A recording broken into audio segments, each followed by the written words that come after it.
வணக்கம் தம்பி. வணக்கம். வணக்கம். தமிழீழம் வானொலி நேயர்களே, மற்றொரு மக்கள் கருத்துக்களம் நிகழ்ச்சியில் உங்களை சந்திப்பதில் மகிழ்ச்சி அடைகின்றோம். ஈழத்தமிழர் இன அழிப்பு கான நீதிக்கான செயல்பாடுகளை பற்றியும், மற்றது இன அழிப்பு என்றால் என்ன என்பதை பற்றியும் இன்றைக்கு நாங்கள் சில காணொளிகள் மூலமாகவும் கருத்து பகிர்வு மூலமாகவும் பேச இருக்கின்றோம். இப்போது முதலாவதாக நாங்கள் 1-2 காணொளிக்கு போட்டு கருத்து பகிர்வுக்கு வருகின்றோம்.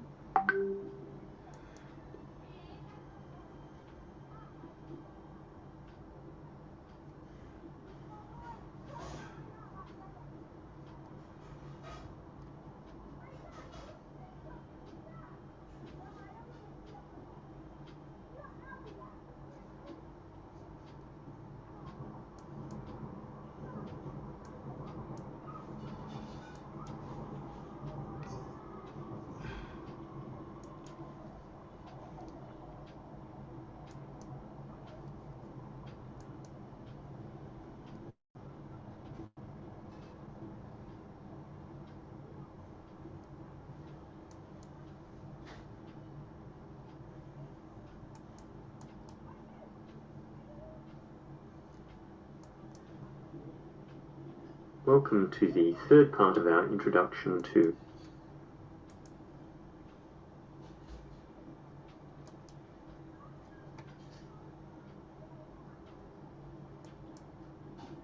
Without any further ado, the mic.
Welcome to the third part of our introduction to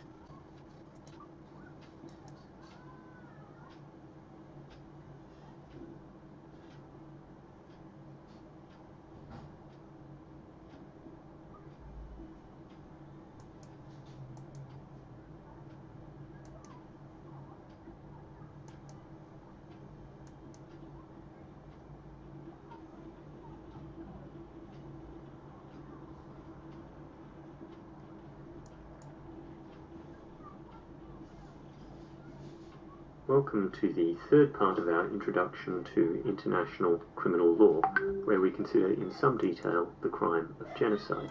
So I'm going to go through the elements of the crime, the ways in which it can be committed,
forcibly transferring children of the group to another group. So you'll have noted the fairly heavy use of the word group in that definition. So our first question is the nature of the groups protected by the Genocide Convention. And we see at the beginning of Article 2 reference to a national, ethnical, so as we would now say ethnic, racial or religious group. The first question then is that a closed list? Because if so, it excludes political and economic groups, or groups based, for example, on sexual orientation.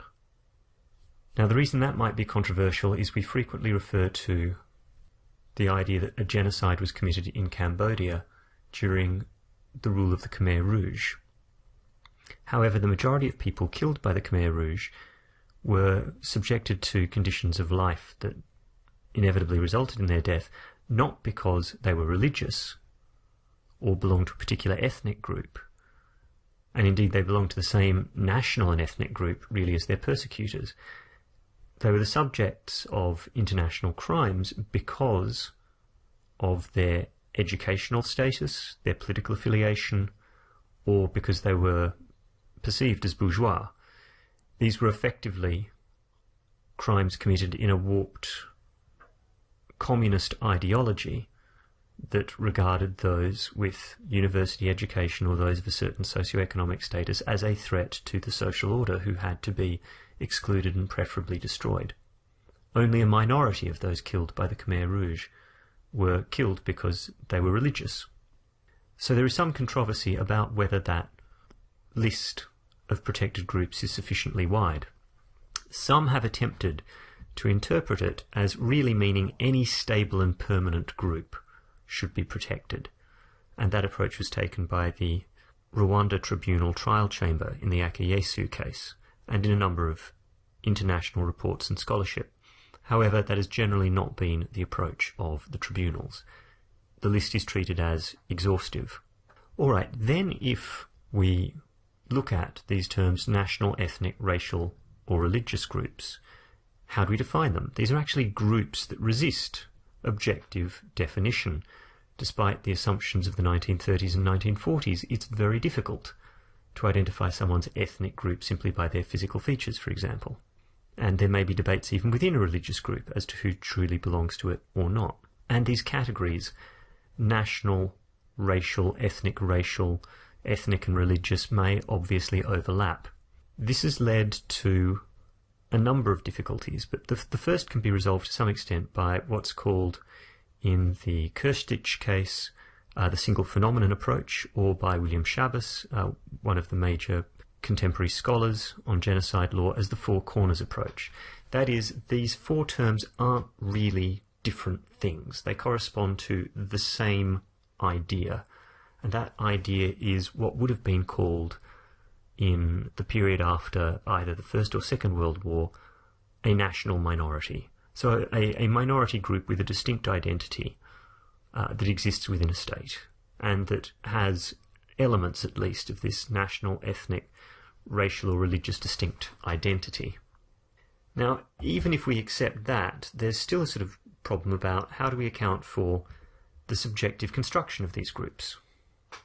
So the idea of an ethnic group is something that might involve both internal subjective identification, we as members of the group believe we are a group, but more commonly in the case of genocide, an external subjective view, that is, a view on the part of the persecuting group that people belong to these groups. So how is that to be taken into account? Well, the case law in general emphasises that the construction of a protected group is a question of local historical, political, social and cultural context, and it's really only in that context you can assess what is the relevant group and who is a part of it. And there's a long line of cases from the Tribunal for Rwanda discussed in the chapter on genocide in the book by Robert Cryer and his co-authors, An Introduction to International Criminal Law and Procedure, which is listed in the additional reading. In any event, these cases from the Rwanda Tribunal involve a mixed approach. So they're based on subjective identification, the views of perpetrating groups and to some extent the victim groups, but they also take into account what we might think of as objective contextual factors. So, for example, in Rwanda, where the genocide was principally a crime in which members of the Hutu ethnic group killed members of the Tutsi ethnic group, in that context, the government, prior to the genocide, started issuing identity documents which listed people as either Hutu or Tutsi, thus codifying subjective perceptions about who belonged to which group. Because, of course, over many generations, these groups have intermarried to a considerable extent. They don't necessarily have different religions or dialects, and actually, superficially, it's rather difficult to tell whether someone might be a Hutu or a Tutsi. So that's the first question. What are the protected groups and how do we identify someone as falling within them? The second question is what constitutes the prohibited acts that can form part of genocide. The first means of committing genocide is obviously killing members of the group, and this is interpreted as meaning voluntarily or intentionally causing death, which is a fairly straightforward, well understood definition of murder. Beyond killing, genocide can also be committed through causing serious bodily or mental harm to members of the group. This simply makes the point that genocide can be carried out by acts other than killing. And examples in falling within this category from the modern case law, including the Eichmann trial in Jerusalem in the 1960s, the Akiyesu case before the Rwanda Tribunal, the Kristich case before the Yugoslav Tribunal, include bodily or mental torture, acts of sexual violence and rape, and deportation, all as being means that could be used to inflict serious bodily harm on members of the group. Another form of committing genocide that has received extensive attention in the case law is that form known as deliberately inflicting on the group conditions of life calculated to bring about its physical destruction in whole or in part. So this is given more substance by a number of quotes from the cases. The Akiyesu case from the Rwanda Tribunal states that the means of deliberate inflicting on the group conditions of life calculated to bring about its physical destruction in whole or in part include, inter alia, subjecting a group of people to a subsistence diet, systematic expulsion from homes, and the reduction of essential medical services below the minimum requirements. So these are conditions of exposure, starvation, medical neglect that could obviously over time lead to the physical destruction of members of a group. Further, we see in the Kayashema case from the Rwanda Tribunal that the infliction of such conditions may also occur through the deliberate deprivation of resources indispensable for survival, such as food or medical services. And finally, from the Brodinin case at the Yugoslav Tribunal, we have the proposition that also included is the creation of circumstances that would lead to a slow death, such as lack of proper housing, clothing and hygiene, or excessive work and physical exertion. These ideas are further supported by the ICC Elements of Crimes, the document setting out guidance for the International Criminal Court on how to interpret its own statute. These note that the term conditions of life may include, but is not necessarily restricted to, deliberate deprivation of resources indispensable for survival, such as food or medical services, or systematic expulsion from homes. So the ICC elements there appear to gather up some of the Rwanda and Yugoslav Tribunal case law, thus indicating that there's a high degree of consensus that these are some of the manners in which genocide may be committed. Also notably, we have the form of committing genocide imposing measures intended to prevent births within the group. And here the Rwanda Tribunal made a significant contribution to the case law through the Akiyesu case in its trial chamber, which held that first, measures intended to prevent births within the group include sexual mutilation, the practice of sterilization, forced birth control, separation of the sexes, and prohibition of marriages. And second, and perhaps more importantly for the development of international criminal law, the trial chamber held that rape may be used as a means of preventing birth within the group, either through the physical forced impregnation of a woman belonging to that group by a man from another group, particularly in cases where group membership is by paternal descent, or B, where the trauma inflicted by rape results in the victim subsequently being unwilling to procreate, and both have been unfortunately common practices in major conflicts in the late 20th century.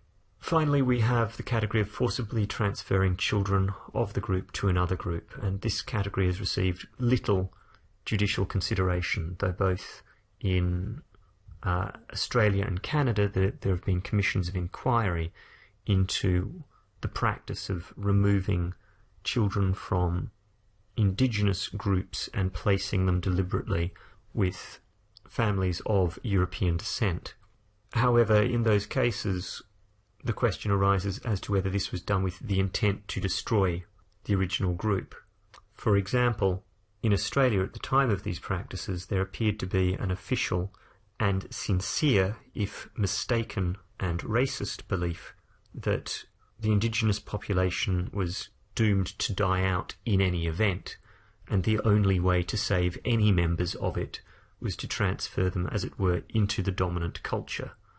So an argument could be made that these policies were not per se genocidal, they were actually done with the intention of making the group's inevitable extinction a gentler, kinder process. Of course, that is not how the so-called stolen generations of children in both Australia and Canada perceive what happened to them.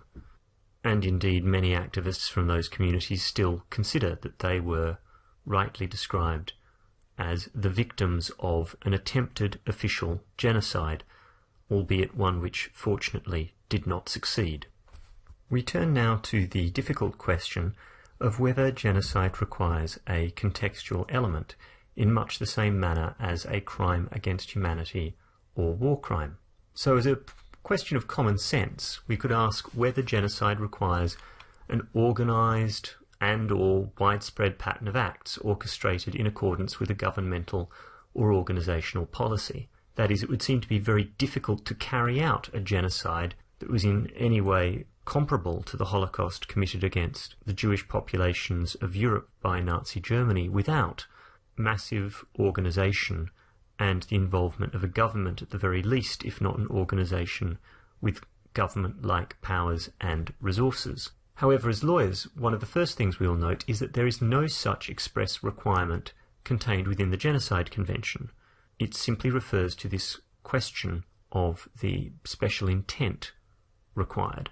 So this leads to the question of whether such a requirement exists within customary law or whether a single person could be guilty of genocide. The so-called lone genocidaire question that was posed in some of the cases before the Tribunal for Rwanda. The International Criminal Tribunal for Yugoslavia Appeals Chamber in the Jelazic case put it the following way: the existence of a plan or policy is not a legal ingredient of the crime.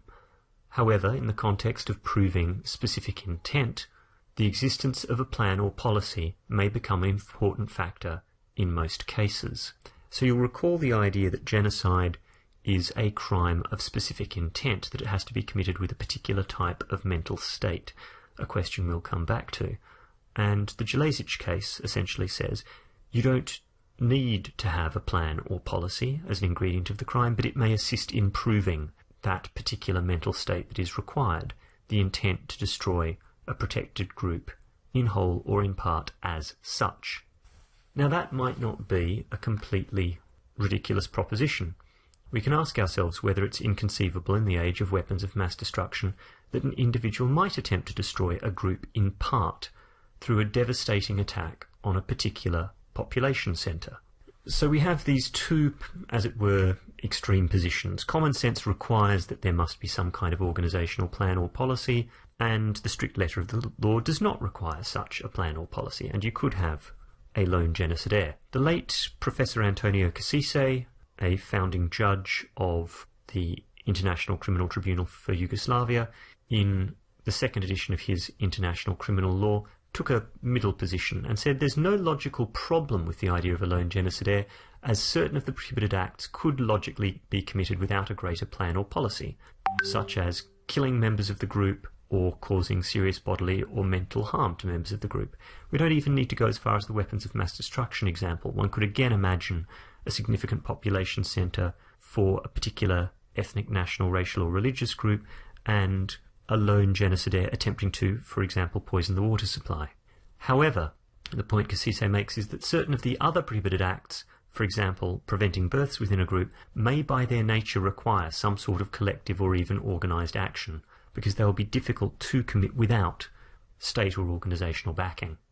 Now, the view that ultimately prevailed in the negotiation of the International Criminal Court elements of crimes, and you'll recall from my mentioning it before, this is not a formal part of the statute, it's a separately negotiated document by the state parties, but the court must have reference to it in interpreting its own statute, and indeed must follow its guidance unless that guidance is incompatible with the statute itself.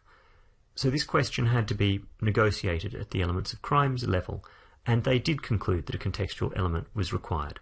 The elements of crimes require that the conduct took place in the context of a manifest pattern of similar conduct directed against that group, or was conduct that could in itself affect such destruction. Now that latter element is perhaps consistent with the Kasise view, that you could have a lone genocidaire where you have an act that of itself could affect the required destruction.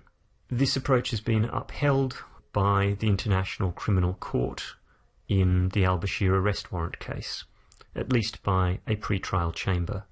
However, the same approach has been rejected by the appeals chamber of the International Criminal Tribunal for Yugoslavia in the Krstić case as inconsistent with the Genocide Convention, that this is simply inserting a further requirement. And so we might ask, which of these two cases is the better evidence of customary international law? And given the number of state parties to the International Criminal Court statute and the elements of crimes, we might think that the elements of crimes is a better indication of customary international law, though we would still have to ask questions about whether there really is sufficient involvement by a sufficient number of states for it to be definitive evidence on the issue. We now turn to the question of the mens rea required for genocide. The mens rea for genocide is twofold. First, you have to intend to commit the relevant prohibited act, or the underlying criminal offence that constitutes genocide. But in addition, that offence must have been carried out with the special intent to destroy, in whole or in part, a protected group as such. In addition, under the International Criminal Court approach to the definition of genocide, you might also have to prove that a defendant intended or knew his conduct would form part of a manifest pattern of similar conduct constituting a genocide. Now, we need to note here that intentionally causing or participating in mass killings is not enough. The prohibited act must intend to destroy a protected group in whole or in part as such. Leaders and foot soldiers in a genocidal attack could both be convicted of committing genocide, but only if they have that special required intent. Without it, they might be aiders and abettors of genocide, or they might have committed a crime against humanity of either murder or extermination. So, the mens rea of genocide has a strict intention-based approach as regards this special intent or dolus specialis element. Now, some have questioned whether that strict focus on intention is appropriate. For example, Klaus Kress has put forward the idea that here we have a crime where the mens rea is likely to be that of the leadership. That is, it is the leaders who plan a genocide who are likely to have the special intent to destroy in whole or in part a protected group as such. In Kress's view, there is no necessary requirement that the foot soldiers carrying out a genocide need to share that intention.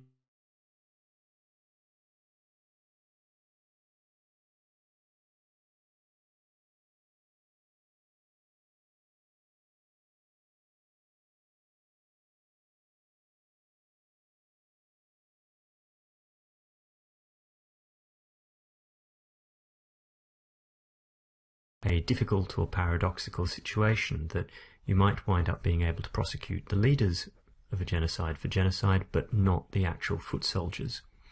And he therefore advocates what he calls a knowledge-based approach. So you replace this strict intention requirement with a knowledge requirement. Then it would be enough that the subordinate perpetrator acted with knowledge that the campaign furthered by his act would destroy in whole or in part a protected group as such. Now, even if we think this approach has logical merit, it has not been followed by any of the international criminal tribunals, all of which continue to insist on a strict intention-based mens rea standard for genocide.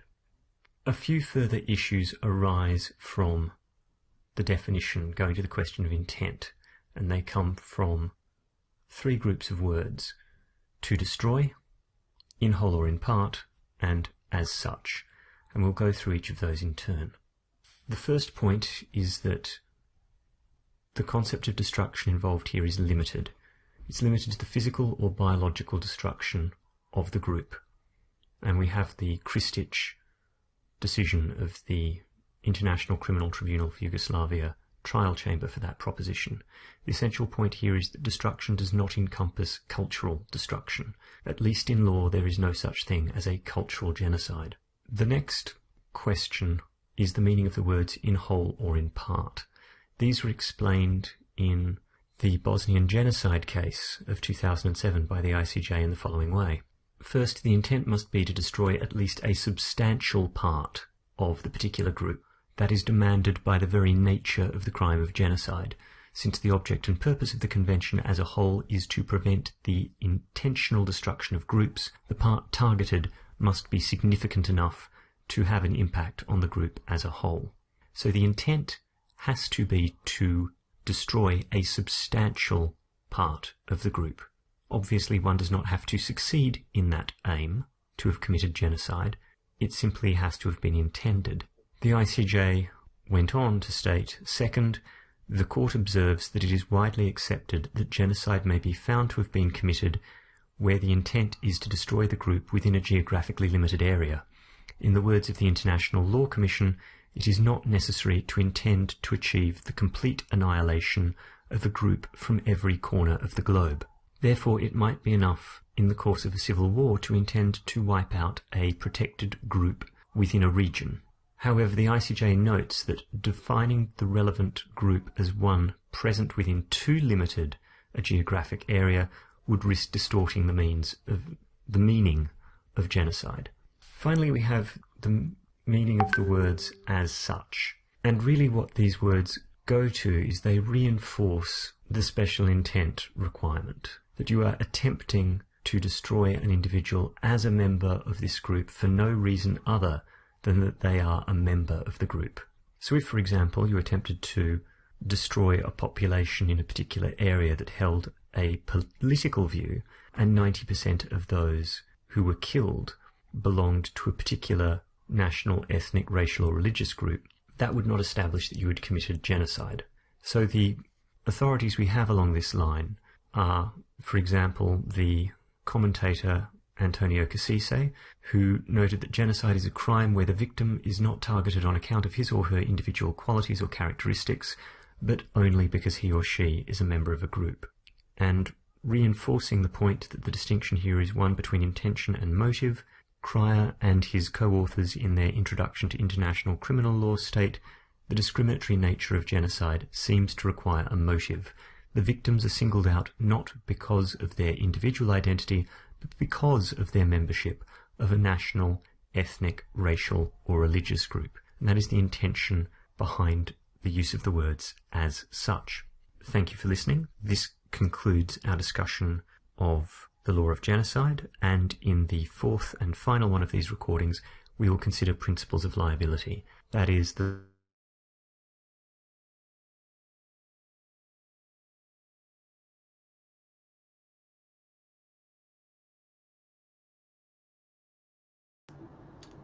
வணக்கம். நாங்கள் இப்போது இலங்கையில் நடந்த இன அழிப்பை சில இன்டர்வியூஸை நாங்கள் பார்க்குறோம். இதில் வந்து இந்த இன்டர்டெட் குரூப்ன்றது வந்து எப்படி சொல்லப்படுகின்றதுன்றதை நாங்கள் பார்க்குறோம். அதுக்கான வீடியோவை நான் இப்போ எடுக்கின்றேன்.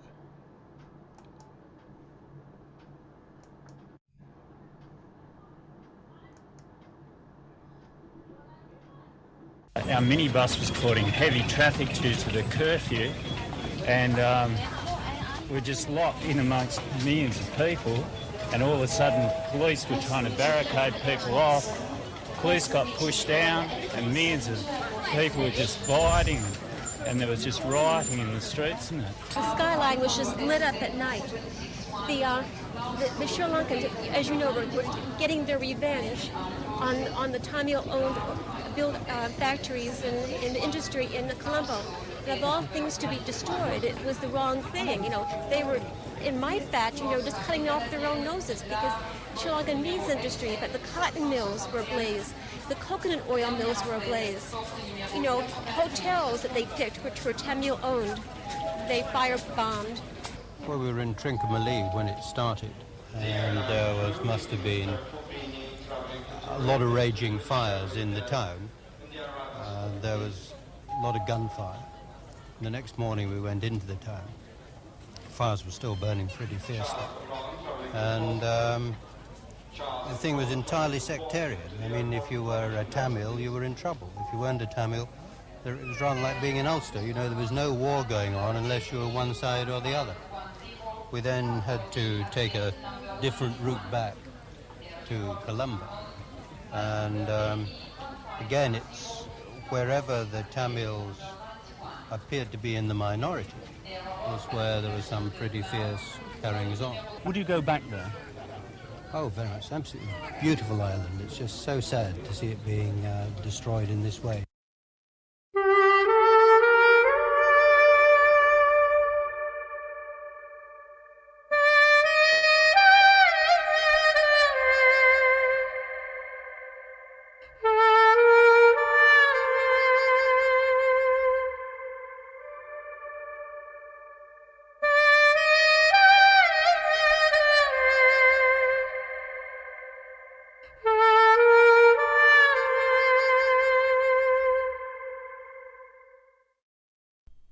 Anti-Tamil riots and chaos erupted on July 23, 1983 in Sri Lanka, a pear-shaped island off the coast of India.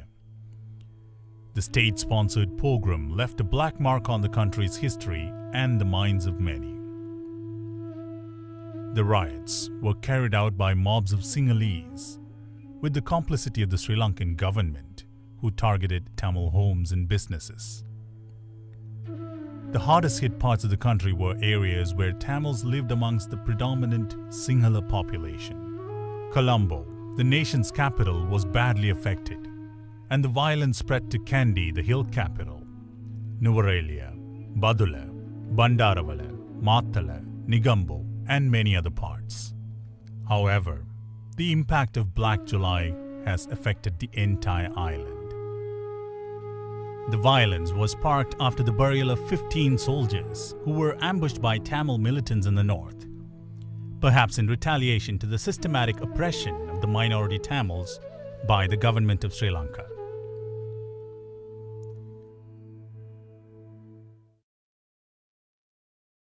I believe it was a Sunday that the bodies of the 13 soldiers were supposed to come to Colombo.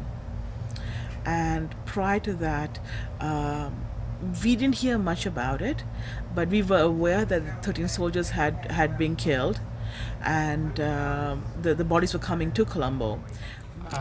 Black July கலவரம் நடக்கிறதுக்கு முதல் நாள் நான் எனது தலைமயிர் வெட்டுவதற்காக ஒரு சலூனில் போயிருந்தேன்.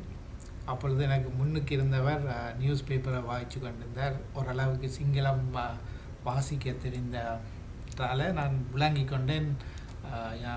திருநெல்வேலியில் பொம் blast பண்ணி கொஞ்சம் 12 ஆர்மிஸ் செத்ததென்று அறிஞ்சு கொண்டேன். அதுக்கப்புறம் நான் வீட்டுக்கு போய் நியூஸ்களை பார்த்து கொண்டிருந்தோம். நியூஸில் இதுகளை பற்றி எல்லாம் காட்டி கொண்டிருந்தார்கள். We were living in Vellavathu and my workplace is in Fort. I have two sons. At that time they were 11 and 9 years old, and they were studying into college Bambalapitiya. And on the particular day in the morning, I heard some news that some of the shops owned by the Tamils in Boralla were looted, and actually they set fire, and the owners were attacked, assaulted. So I told my children not to go to school on that particular date. We were kind of concerned, okay, does this mean there's going to be an issue in Jaffna? But there's always a thought about something going to happen in Jaffna. It never occurred to us that this could come to Colombo, because I mean Colombo was metropolitan, was the tourist hub. It never occurred to us. So Sunday was pretty much spent, okay, you know what, let's just watch the news, let's be aware of it. I remember hearing on the news that the bodies had arrived and the funerals were going to take place in Colombo. Then Monday morning, one of our neighbors came back from work early. This is early in the morning. He came back from work early and he said, there's problems starting.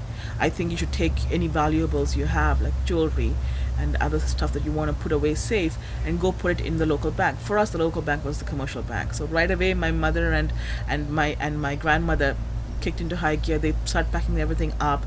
It couldn't have been more than half an hour later. My grandfather comes in his bike, on his motorbike, and he goes, okay, you know what, you're not going anywhere because the local grocer at the top of the road, it's burning. நான் அப்போ ப்ரெக்னெண்ட்டாக இருந்தேன் 9 months. அப்போ husband வந்து work போயிட்டார். நான் பஸ்ஸில் தான் போய் வரேன் சென்ட் கிளாஸுக்கு. அப்போ இவர் சொன்னார், கொஞ்சம் பிரச்சனை போல் இருக்குது, இன்றைக்கு போவேனாமன்ட்டு.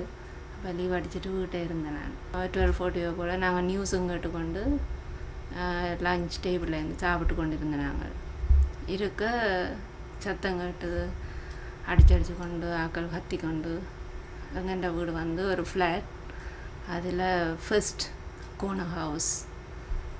அப்போ உடனே ஆக்கள் கத்தி கொண்டு ஓடிக்கொண்டு வேற நாங்கள் உடனே பின்னுக்கு ஒரு கொரிடோர், அதுக்குள்ளே ஒரு கிச்சன், அதுக்குள்ளே எல்லோரும் போய் இருந்துட்டோம். அப்போ எல்லோரும் கூட என்னத்தான் பயந்த 9 months. Actually, like we were driving, like the driver was driving, and then all of a sudden he was panicked, and then we were all looking, and then we saw this body hanging on the tree, like, you know, and we didn't know why it happened because we weren't aware of this situation. All of a sudden we saw this body, and then we didn't know what to do. Even the driver didn't know, but then we heard screams and yells of people, and then people were running like on the road, and then everybody was like putting their bikes away, and then motorcycles threw up, and then they just started running. They didn't know where they were going to. So I ran to the kitchen, and then I discovered that these people were trying to come into the house. So I locked and bolted the back door, came to the front of the house where my wife and children were there, and I told them, this is very dangerous, we can't stay here, we had to move out. By that time, you know, the whole row, everywhere people were running around, and there was complete pandemonium. 83 கலவரத்தில் பொருளில் தான் start பண்ணி அப்படியே வந்து கொண்டு இருக்கல எங்களுக்கு தெரியும். எங்களுக்கு ஒரு பின்னேரம் ஒரு 2 மணி போல் தான் கொஞ்சம் கும்பல் வந்து அடித்தாங்க, படப்படன்னு அடிக்கல. இப்போ நான் சொன்னேன், நான் இந்த சிங்களம் வந்துட்டானம்மா, அப்போ ஓடுங்க எல்லாம் போவோம்ண்டு. அவங்க கரிதமிழையா பழையாம் இது துவப்பான்னு சொன்னாங்க. நாங்கள் ஓடி ஒளிஞ்சு நான் இந்த வீட்டு சீலிங்குக்குள்ளே ஒளிஞ்சிட்டேன். மேலே ஒரு சீலிங் இருக்குது, அதுக்குள்ளே ஒளிஞ்சிட்டேன். அம்மா அப்பா தங்கச்சி எல்லாம் பிரிஞ்சிட்டாங்க. பிறகு ஒரு மாதிரி பின்னால் ஒரு ப்ளே கிரவுண்ட் ஒன்று இருந்தார். அதில் இருக்கக்குள்ள எல்லோரும் திக்கா போயிட்டோம், மாமா எல்லோரும் போயிட்டோம். பிறகு ஒரு வந்து அடித்தாங்க, தடியாலையும் கல்லாலையும் அடித்து வீடு உடைச்சினோம். வீட்டு கிளாஸ் எல்லாம் சட்ட 2 விழுந்து. இப்போ நான் என்ன நடந்தேன்டா, பிறகு அம்மா எல்லோரும் பயத்தில் ஓடி வழியாக ஒளிஞ்சிட்டினோம். கடைசியாக ஒரு 4-5 சிங்களன் வந்து எங்களோட முன் ஹாலுக்குள்ளே வந்து பெட்ரோல் பொம்மை போட்டு எரித்தாங்க. எரிக்க வீடு பற்ற துவங்கிட்டுது. நிலமெல்லாம் ஒரே கிளாஸுகளும் முடுப்புகளும் எல்லாம் அப்படி சின்ன பின்னமாகிட்டுது.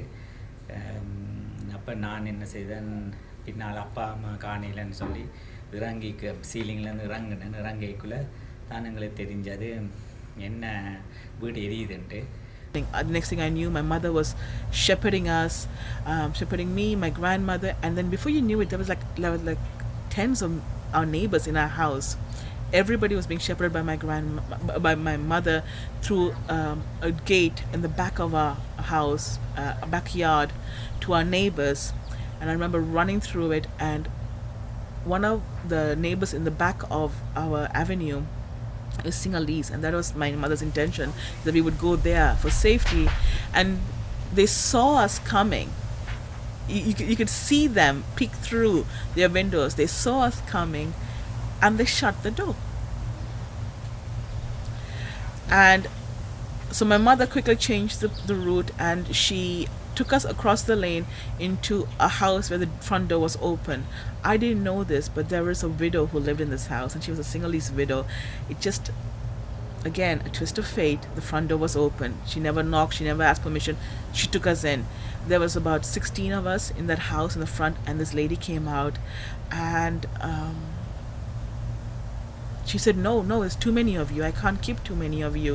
My mother just kept talking, and I remember her pulling me and putting me in the front of her. I didn't know at that time, but apparently this lady had a soft spot for me, even as a baby. And my mother just kept me in front. And then before I knew what was going on, the lady had acquiesced. She had said yes, and she was taking us into this tiny little storeroom at the very back of the house. And it was this stuff, junk in the storeroom. And that's about, at that time, I'm thinking there's about 12 or 13 of us. Because I know a couple of the men had decided to go back into the houses to stay with the houses. So there's 12 or 13 of us in this tiny storeroom. Men, women, children. And there was this one window, and the double doors were closed. And we stayed in the storeroom for what felt like forever, but was no more than a few hours. It felt like an eternity. Every second ticked, and you could hear the screams, and you could hear the burning, the bombs, the I don't know what kind of bombs they were using, but you could hear the detonations. You could hear the gunfire, and we can smell the smoke, and we were stuck in this room. So after that, we were coming towards Parandan, and then we heard this firing. So then we were really shivering. We knew like something really happening, like something's happening. While we got to like almost Parandan, because that's where we have to turn to go to Mullative, and that junction, and there was a while I still can see. So I have this like flashback, I should say. Like there were bodies put into the wall, wall, and then there was some hanging outside the wall, and then there were all over Parandan Junction, all over. There were a lot of bodies. Then and then we heard this military coming, like firing, and then the driver said, "Okay, we have to do something." And he drove to like in those like fields, like at the paddy fields and things. That all this, he didn't know where he was going. நான் டெலிவரிக்கு போகத்தானே இருந்தேன். நாங்கள் ஜெஃப்னாக்கு வந்துட்டு எல்லோரும் போய் கிச்சனுக்குள்ளே இருந்து நாங்கள் சின்ன கிச்சன் போய் வெறும் டோரையும் அமர்த்தி வச்சு கொண்டு இருந்தது. மெட்ட டோர்ட்ட ஒரு ஆள், அப்புறம் எல்லாம் அமர்த்தி கொண்டிருக்க ஒரு ஆள் கடைசியாக வந்து ஒரு இலவாங்கலை இடித்தது டோரை. அதுக்கப்புறம் அது அமர்த்தி பிடிச்சி கொண்டு இருந்து பிரியோசனமிட்ட வேறு துறந்துடன்னு சொல்லிட்டார். எங்களை ஒன்றும் செய்ய வேண்டாம், நாங்கள் எங்கிட்ட இருக்கிற எல்லாம் தாரோம்ண்டு. அப்போ வேறு கூட்டி கொண்டு அந்த போய் டோருக்குள்ளால் அங்கே ரூமுக்கு கூட்டி கொண்டு போனார். நான் மாட்டேன்னா இல்லை போங்கன்னு சொல்லி இவர்கிட்ட பிரதர் இருந்தவர், கசின்ஸ், ஆண்டி எல்லோருமே இருந்தது. அப்போ பிரதர் சொன்னார், இல்லை வாங்க நீ அது போகலாம். அவர் அண்ணா வேறு கூட்டி கொண்டு போய் அந்த வீட்டை போய்களையும் படியில் பிளட் ட்ராப்பாக விழுந்து கிடக்கு. அதனால் நான் பயந்து கொண்டு தான் போனேன். நான் முதல் நாள் டாக்டர்கிட்ட போய்க்குள்ள ஒரு எல்லாம் நோமலாக தானே இருந்தது. அன்றைக்கு ஃபீல் பண்ணிட்டேன், மூமெண்ட்ஸ் எல்லாம் குறைஞ்சிட்டுதுண்டு. அப்புறம் அந்த வீட்டில் தான் இருந்தாங்க. டாக்டர் டைம் எங்களுக்கு போயிட்டுது. என்னோட மூமெண்ட்ஸ் குறைஞ்சிட்டு நான் நல்லா ஃபீல் பண்ணியிருந்தேன். நான் டாக்டர்கிட்ட போக பயந்தானே. அதோட கணக்காக அட்வைஸ் பண்ணிக்கணும். ஃப்ளைட்டில் போச்சு. ஃப்ளைட்டில் போகிறதுக்கு ஃப்ளைட்டுகளும் உடனே புக் பண்ணிடலாம் போச்சு. இனி ஷிப்புக்கு போகிறதுக்கும் பெரிய கஷ்டப்பட்டு தான் நாங்கள் ஷிப் வேறு ஒரு இன்ஃப்ளூயன்ஸ் யூஸ் பண்ணி தான் கிட்டத்தட்ட ஷிப் சீட்டும் எவ்வளோத்துக்கு ஏர்லியாக கிடைக்கலுமோ கிடைச்சி. I think 29th or 27th, yeah. It took 3 days to reach KKS, no? August 4th போயிட்டோம். August 4th போனாங்க. அப்போ நாங்கள் 31st தான் பண்ணிக்கிட்டோம் ஷிப். ஃபர்ஸ்ட் ஷிப் போய் பிறகு அங்கே மலைப்பை ஹாஸ்பிட்டலில் அட்மிட் பண்ணி பிள்ளை இறந்து ஸ்டில் போன். வீடு எல்லாம் எரியாது. அப்பா என்ன செய்தாண்டா, மாமை பின்னால் குசினிக்கு பின்னால் ஒரு மாமரம் இருக்குது. அதில் சாஞ்சி இருந்து கேட்கல ஒரு சிங்களவன் சொன்னான், கேரி தெமலையா தமசில் மெத்தனைன்னா பழைய துவப்பாங்கன்னு சொல்ல அப்பா கையை வச்சு யோசிச்சு கொண்டு என்ன அப்பா கட்டின வீடு எங்களோட சொந்த வீடு. ஆனால் அப்பாவுக்கு இதாக பண்ணோன்னா எங்களோட கடைசி தங்கச்சி எங்களை 4 சகோதரங்கள். நான் தான் வீட்டில் மூப்பு, 2வது தம்பி, 3வது தங்கச்சி, 4வது ஒரு தங்கச்சி. கடைசி தங்கச்சி என்ன செய்தால் உடனே அவருக்கு சிங்களம் கதை தெரியும். அப்போ அவருக்கு வயசு நாளைக்கு ஒரு 9 வயசு இருக்கு. 9 வயசு இருக்கு. அப்போ வரைக்கும் அவள் சொன்னாங்க தாத்தாட்ட காண்டேப்பான்னு சொல்லி. அப்போ அவங்க கத்தியவங்க வந்தாங்க. அப்போ தங்கச்சி போய் கட்டி பிடிச்சோடனே தங்கச்சி அவன் விட்டு உத்துவப்பாங்கன்னு சொன்னோன்னே தங்கச்சி அப்பா ஓடிட்டு அங்கால போய் 10 கிலோ ஒளிஞ்சிட்டேன். அப்புறம் இப்படி டைம் ஆக 7 8 மணி ஆகணுன்னே எல்லோரும் போயிட்டாங்க. ஆனால் நிற்கிறாங்க இந்த தக்ஸுகள் நின்று சாமான்களை பொறிக்கொண்டு இருக்கிறாங்க. In Colombo, the violence began with groups of Sinhala mobs arriving from outside the districts, carrying voters' lists to identify Tamil houses, and systematically, attacks were made on people and properties. But what my grandfather said to me was, the guys who came, they were drugged, they were drunk, and they had lists. They had lists of houses and names. They knew which houses were Tamil, and they knew where they had to go, because not a single of the Sinhalese houses were touched. And the only list of that kind is the voters list. They knew where they had to go. These thugs were given. It was a systemic process. It wasn't a retaliation. It wasn't because they just had a bad hair day. It wasn't because they decided this morning we hate the Tamils. They knew they were going out to eradicate the Tamils from Colombo. So my children and 4 or 5 adults and children and my neighbor who was a Tamil officer, the army officer, he was not in the house at that time. His wife and children were there. They also ran. When they saw me, my family running, getting out of the house and running away, they also joined us. So all of us were in the dog's kennel. About I think 17 of us, adults and children, because all the families that were close together ran into that place for safety. So the first thugs that they came, it seemed like their only agenda was to kill and to burn, to destroy property. So kill and destroy. And then the looters came, the hyenas. So a lot of people went to the window facing the street and watching. So I also just went out and saw there were a lot of people. Actually, they were having clubs and knives and everything, and they stopped cars and they were talking. The people who were traveling inside the car, and some people were pulled out of the cars and assaulted, and they overturned the cars and set fire to the. I saw 2 or 3 police officers at the junction in front of the lake house, but they didn't take any action to stop them. So I was so scared because I know what is happening. So I went back to my seat and seated. I didn't want to watch anymore because I was so scared. Agents of the state, such as the army and the police, stood by and did nothing to quell the angry rioting mobs, and some even encouraged the violence.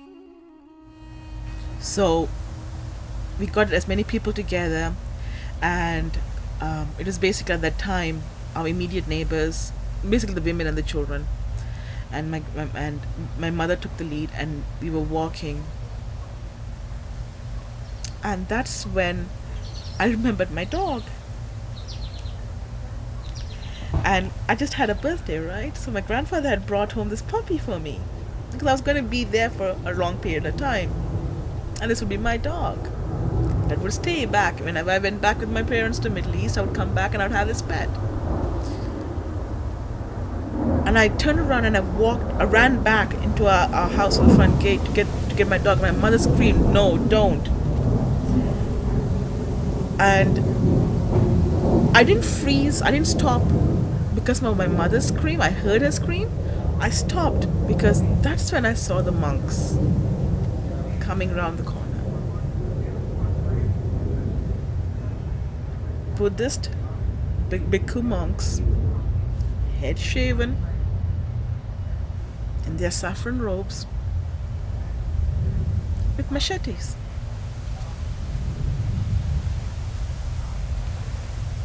On any level, this image is so not right. Then on the third day, we thought it's not safe to stay there anymore. So we had to go to the camp where all those refugees were there. Actually, the camp was open at the Hindu College, Bamalapitia. Saraswati Hall, all close by. Lorries, trucks were being brought in that would take us to a refugee camp. We didn't know who was driving. We didn't know who had organized these trucks. We didn't know which refugee camp, what refugee camp. In Colombo, there were refugee camps. We didn't know where they were going. But we just knew we couldn't stay here. So now the sun had set. It is night time. And we were being loaded into these refugee camps, into these trucks, lorries.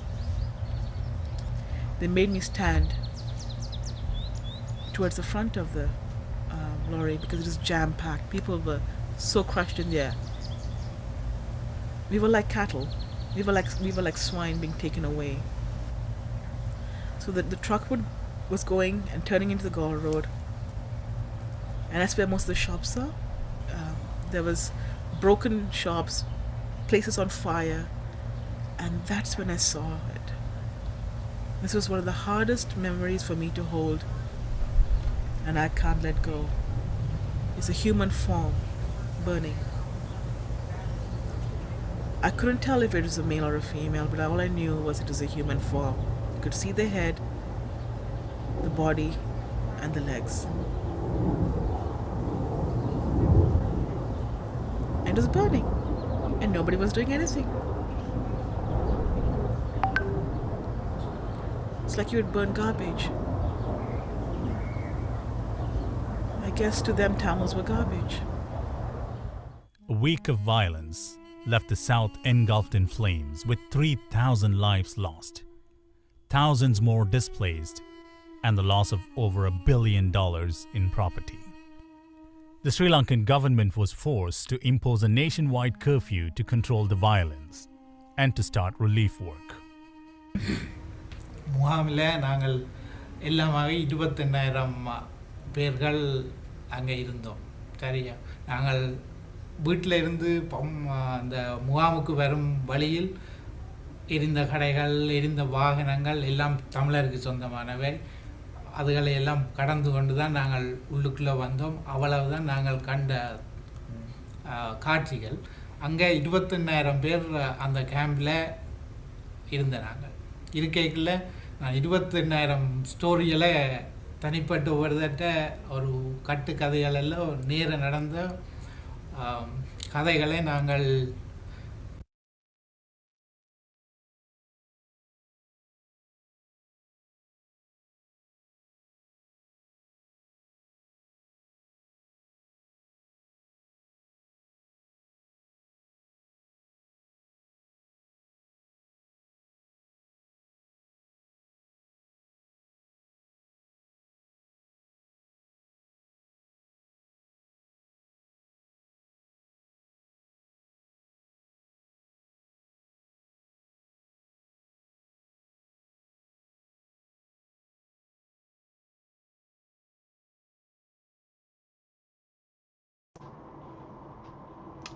அடுத்ததாக இன்னொரு காணொளி.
These are scenes from the last stages of the 30-year war between the Sri Lankan military and the Tamil Tiger rebels in North Sri Lanka.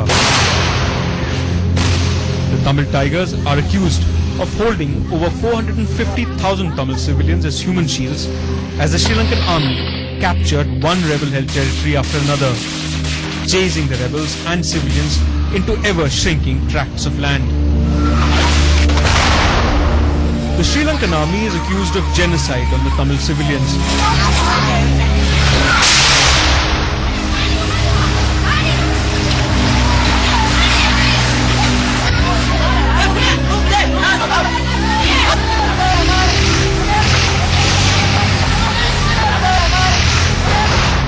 Bombing areas are designated as no-fire zones and indiscriminately targeting civilian areas with its lethal munitions, air power and artillery. The UN says over 70,000 Tamil civilians were killed during the last stages of the conflict. Civil society groups put the number at as high as 150,000. During the last 5 months of the war, Human Rights Watch has records of 22 hospitals filled with wounded civilians come under fire. We spoke with witnesses of the last stages of the war who now have escaped out of Sri Lanka. Some of them do not want to reveal their identity as they fear for attacks on their families in Sri Lanka. லாஸ்ட்ல நாங்கள் விஸ்வமடல இருக்கும்போது அவன் ஒரு அறிவித்தல் ஒன்று விட்டான். மக்கள் எல்லாரும் விடுதலை புலியை விட்டு வெளியேறிடுங்க, புள்ள அடிக்க போறோம், உங்களுக்கு ஒரு இடம் ஒன்று ஒதுக்கி இருக்கிறோம், அந்த இடத்துக்கு வந்துடுங்க. ஆனா அவனை ஒதுக்கின இடம் கடற்கரை ஓரத்தை ஒதுக்கி அந்த இடத்துக்கு வர சொல்லிட்டான். அந்த இடத்துக்கு வர சொல்லிட்டு அப்படியே ஒரு சச்சதுர ஒரு ரூம் மாதிரி அதுக்குள்ள ஒரு 1.5 லட்சம் மக்களையும் அதுக்குள்ளே அடக்கிட்டான். ஆனா அதை நம்பித்தான் நாங்கள் அதுக்கு வந்தோம். எங்களோட உயிரை எங்களுக்கு பாதுகாப்பு கொடுப்பான நம்பிக்கையில் அங்க வந்தோம். ஆனா என்ன பண்ணி விட்டான், அந்த ஒரு சின்ன இடத்துக்கு வச்சு ஒரு நாயை ரூம்ல போட்டு அட்டிக்கிற மாதிரி கடலால கடற்பட 3 பக்கத்தால தரைப்பட ஹாட்லரி குண்டுகள், அதை விட வாந்தாக்குவன் ஒரே நேரத்துல 3-4 கிவிரல் வந்து ஒவ்வொரு இடத்துலயும் அழுகுறல் சத்தம் தான். அதை நினைச்சே பார்க்க முடியாது. 1.5 அடி தூரத்துல தான் ஒவ்வொரு டென்ட் இருக்கும். எல்லாத்த வீட்டுக்கும் பாத்ரூம் போக முடியாது. எல்லாம் கஷ்டம். சாப்பாடு இல்ல. கடல் பக்கத்துல இருந்து அதுல போய் மீன் பிடிக்க முடியாது. மீன் பிடிச்சுன்னா சாப்பிட முடியாது. போனா எந்த எல்லா பக்கமும் குண்டாடி விழுந்துட்டு. அதனால பசி பட்டினி. பிள்ளைகளுக்குமா இல்ல அரிசியில லாஸ்ட்ல எல்லாம் சாப்பாடு இல்லாத நிறைய பேர் சேர்த்தது. நடக்கவே முடியாது.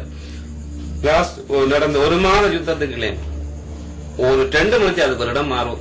அந்த இடத்துல போய் சேஃப்டிக்காக உடனே அதுல ஒரு குழி தோன்றது பங்கர் வெட்டிட்டு அதுல இருக்குல்ல அந்த இடத்துல பரவலா நெருப்பு மாதிரியா மழை பொழிஞ்ச மாதிரி அடிச்சு தள்ளுவான். உடனே அந்த இடத்துல இருந்து இன்னொரு இடத்துக்கு வருவான். அதுல அடிப்பான ஒரு 2-3 அப்படி லாஸ்ட்ல வந்து எங்க ஓடுறான்னு தெரியாம எல்லாரும் அப்படியே ஒரு தடவை கட்டி பிடிச்சோண்டு அப்படியே இருந்தாதான் ஆற்ற தலைக்கு மேல விழுகிறது சாகுறதான் முடிவு பண்ணிட்டேன். அப்படித்தான் எங்களுடைய இது இருந்துச்சு.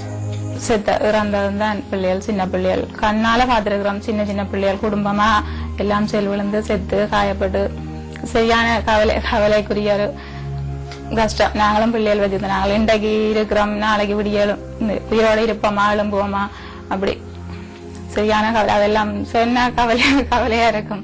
நேர பாத்துருக்கிறோம். எங்க மக்கள் ஒதுங்கி இருக்கணுமோ அந்த இடத்துக்குலாம் செல் அடிப்பான், கிபீர் அடிப்பான். இன்னும் அவன் கனரக ஆயுதங்களா எது யூஸ் பண்ணாலும் அது மக்களுக்குள்ளதான் வரும். அதே மாதிரி கடைசி கட்டத்துல உணவு தட்டுப்பாடு, யாருக்கு மருத்துவ தட்டுப்பாடு எதுவுமே கிடைக்கல. மருத்துவம்ன்றது ஒரு முகாமில வச்சு நடக்கணும். ஆனா ஒரு மரத்துக்கு கீழே ஒரு என்ன சொல்ற வெட்ட வழி கிரவுண்ட்ல வச்சுதான் மருத்துவம் பண்ணிட்டு இருந்தாங்க. நேத்துனா கும்பில ஒரு ஆள் பிடிச்சிட்டு இருக்கும்போது ஒரு ஆளுக்கு செயலேனாரு. Dr. Vardarajan was a government doctor who worked till the end of the war at the civilian field hospital in Mullaitivu, the last rebel-held district to fall. He now lives in exile and has vivid memories of the last days of the war. He calls what he saw genocide. உங்களுக்கு வர பெரிய சின்ன காயங்களை நாங்கள் எங்கள்கிட்ட இருக்கிற சொற்ப மருத்துவ வசதியை வச்சுக்கொண்டு அனஸ்தீசியா இல்லாட்டிக்கும் கொஞ்சம் பெயின் கில்லரை இந்த நோவுக்கு கொடுக்குற மாதிரி வச்சுக்கொண்டு ஓரளவு அவர்களுடைய மருத்துவ வசதி சர்ஜரிகளை செய்யக்கூடிய இருந்தது.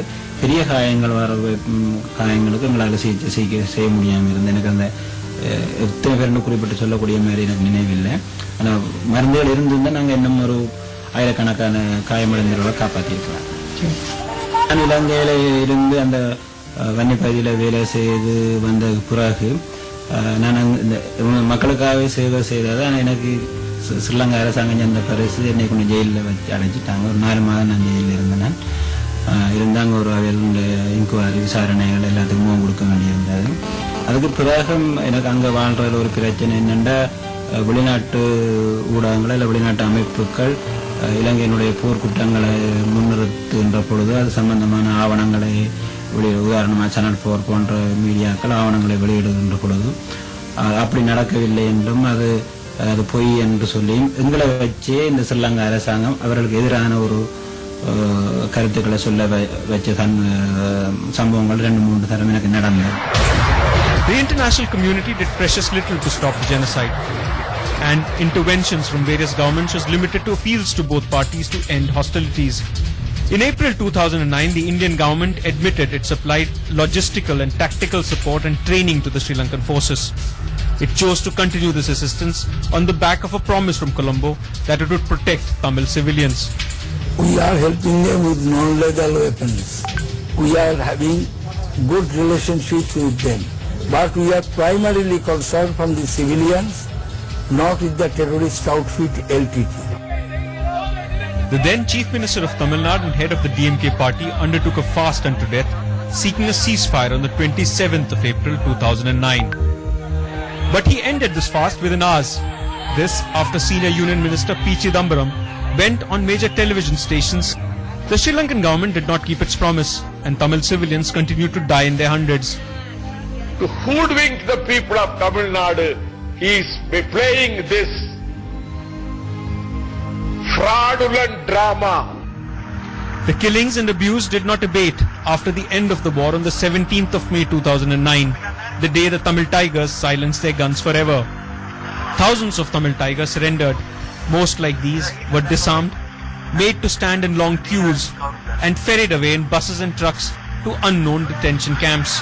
Most of those in this video have not been seen since. Their relatives fear they too may have ended up in piles of dead bodies like this. Human rights groups say many among them could have been summarily executed. These visuals, shot by the victorious Sri Lankan soldiers in May 2009 as trophy videos on their mobile phones, show cold-blooded mass execution. Men and women stripped naked, blindfolded, bound and executed. Signs of torture and sexual violence against female combatants and civilians are evident in these clips. International forensic experts say these visuals are authentic. The Sri Lankan army says these are not. This body has been identified as that of Isse Priyas, an artist and newsreader in the Tigers' erstwhile propaganda television station. In another trophy video, she is shown as alive and in the custody of Sri Lankan soldiers. A textbook war crime. The same is the case with Balachandran, the 12-year-old son of LTT chief Velupillai Prabhakaran. He is seen alive in a photograph, a captive inside a Sri Lankan army bunker. This is a picture of him, dead, with bullet wounds that suggest he had been shot at close range. But the mounting evidence of war crimes and genocide have not been investigated by any independent international agency in the 4 years since the event. Thousands of Tamil civilians were pushed into horrid internment camps for months, separated from their families. Thousands more civilians and the Tigers' political wing leaders, like Anandi Sasidharan's husband Elilan, who surrendered during this time to the army, have never been seen again. 18ஆம் தேதி ராணுவத்தினரிடம் சரணடைந்தவர் இனது கணவன் உட்பட ஆயிரக்கணக்கான போராளிகள் பொறுப்பாளர் பொதுமக்கள் எல்லோரும் வந்து அதுல சரணடைய சொல்லி பகிரங்கமாக அறிவித்தார்கள். பொது மன்னிப்பு வழங்குகிறோம், நீங்கள் சரணடையுங்கள் என்று தகவலுக்காக அமைய பிரான்சிஸ் ஜோசப் ஃபாதருடன் சரணடைந்தவர்கள் இன்று வரை எங்கிருக்கின்றார்கள் என்ற தகவல்கள் கூட தெரியாமல் மறைக்கப்பட்டு வைத்திருக்கின்றார்கள். இவர்கள் ஒருவர் இருவர் அல்ல, குடும்பம் குடும்பமாகவும் இந்த சரணடைவு நடந்திருந்த சிறிய குழந்தைகள், 1 வயது குழந்தை, 2 வயது குழந்தை உட்பட குடும்பமாக சரணடைந்தவர்களும் இன்று வரை எங்கே என்று தெரியாத. Anandi is now a popular politician of the Tamil legislative grouping, the Tamil National Alliance. She recently won the polls to the Northern Provincial Council, with the second highest polls polled by any candidate. She now works to help others like her find their loved ones. She says it's frustrating trying to get answers from the Sri Lankan government. இன்று வரை அரசாங்க தரப்பிலிருந்து எந்த ஒரு ஆக்கப்பூர்வமான நடவடிக்கையும் மேற்கொள்ளவில்லை. மற்றது எங்களுடைய மக்களை உண்மையில் மக்களை தன்வசம் திருப்ப வேண்டும், நல்ல ஒரு இணக்கப்பாட்டை அல்லது உறவை காட்ட வேண்டுமாக இருந்தால் இந்த சரணடைந்தவர்கள், கைது செய்யப்பட்டவர்கள் எல்லோரையும் விடுவிக்க வேண்டும். Many Tamil civilians who have now been cleared to leave the internment camps have nowhere to go. Their homes and lands have been taken over by the Sri Lankan army on the pretext of creating security zones. Protests like these, seeking an end to land grabs and return of the land in the north to the original owners, have become common now. The army runs hotels, farms and other commercial establishments on these lands. But more dubious are projects to settle Sinhalese civilians, mostly family members of soldiers, on settlements built on thousands of acres of grabbed land. Many view this as part of what they call a continuing structural genocide. There has been a demand from ultranationalist, nationalist forces after the end of the war to occupy this area properly and colonize the area and start colonizing with similar colonization projects. Also to increase the army presence. The north of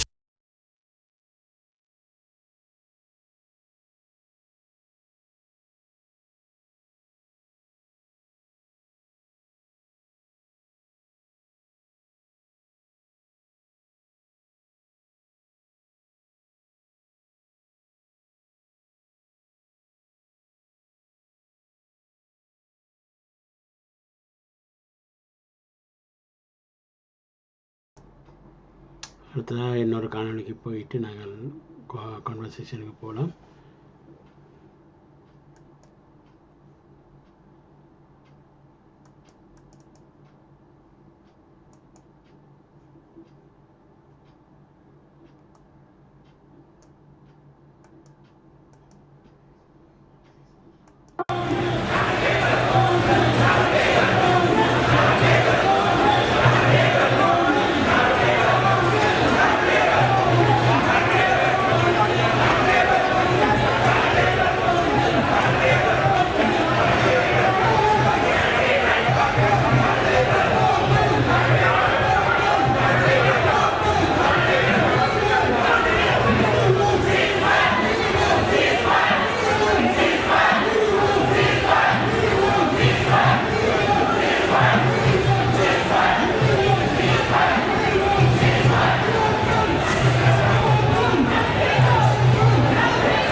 வணக்கம்.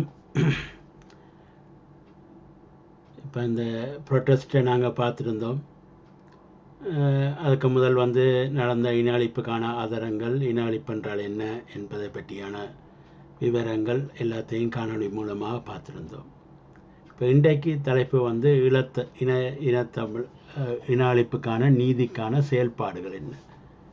இப்போ அந்த கடைசியாக நாங்கள் போட்ட ப்ரொட்டஸ்ட்டை நீங்கள் பார்த்தீங்கன்னு சொன்னால் கிட்டத்தட்ட அதில் 100,000க்கு மேலான பொதுமக்கள் கலந்து கொண்டார்கள். சில பேர் வந்து அந்த 2வது ப்ரொட்டஸ்ட்டில் 2 லட்சத்துக்கு மேற்பட்ட மக்கள் கலந்து கொண்டிருந்தார்கள் என்ற இது இருக்கின்றது.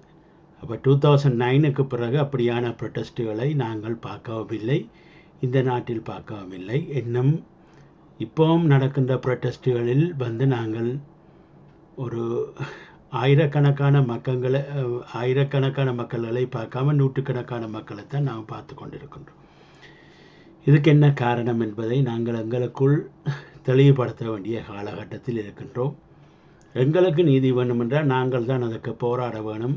அந்த நீதிக்காக போராட்டத்துக்கு முதலாவது வந்து எங்களுக்கான ஒற்றுமை வேண்டும். நீதிக்கான குரல் கொடுப்பது, இன அழிப்புக்கான நீதிக்கான குரலை நாங்கள் கொடுப்பதற்கு தயாராக இருக்க வேண்டும்.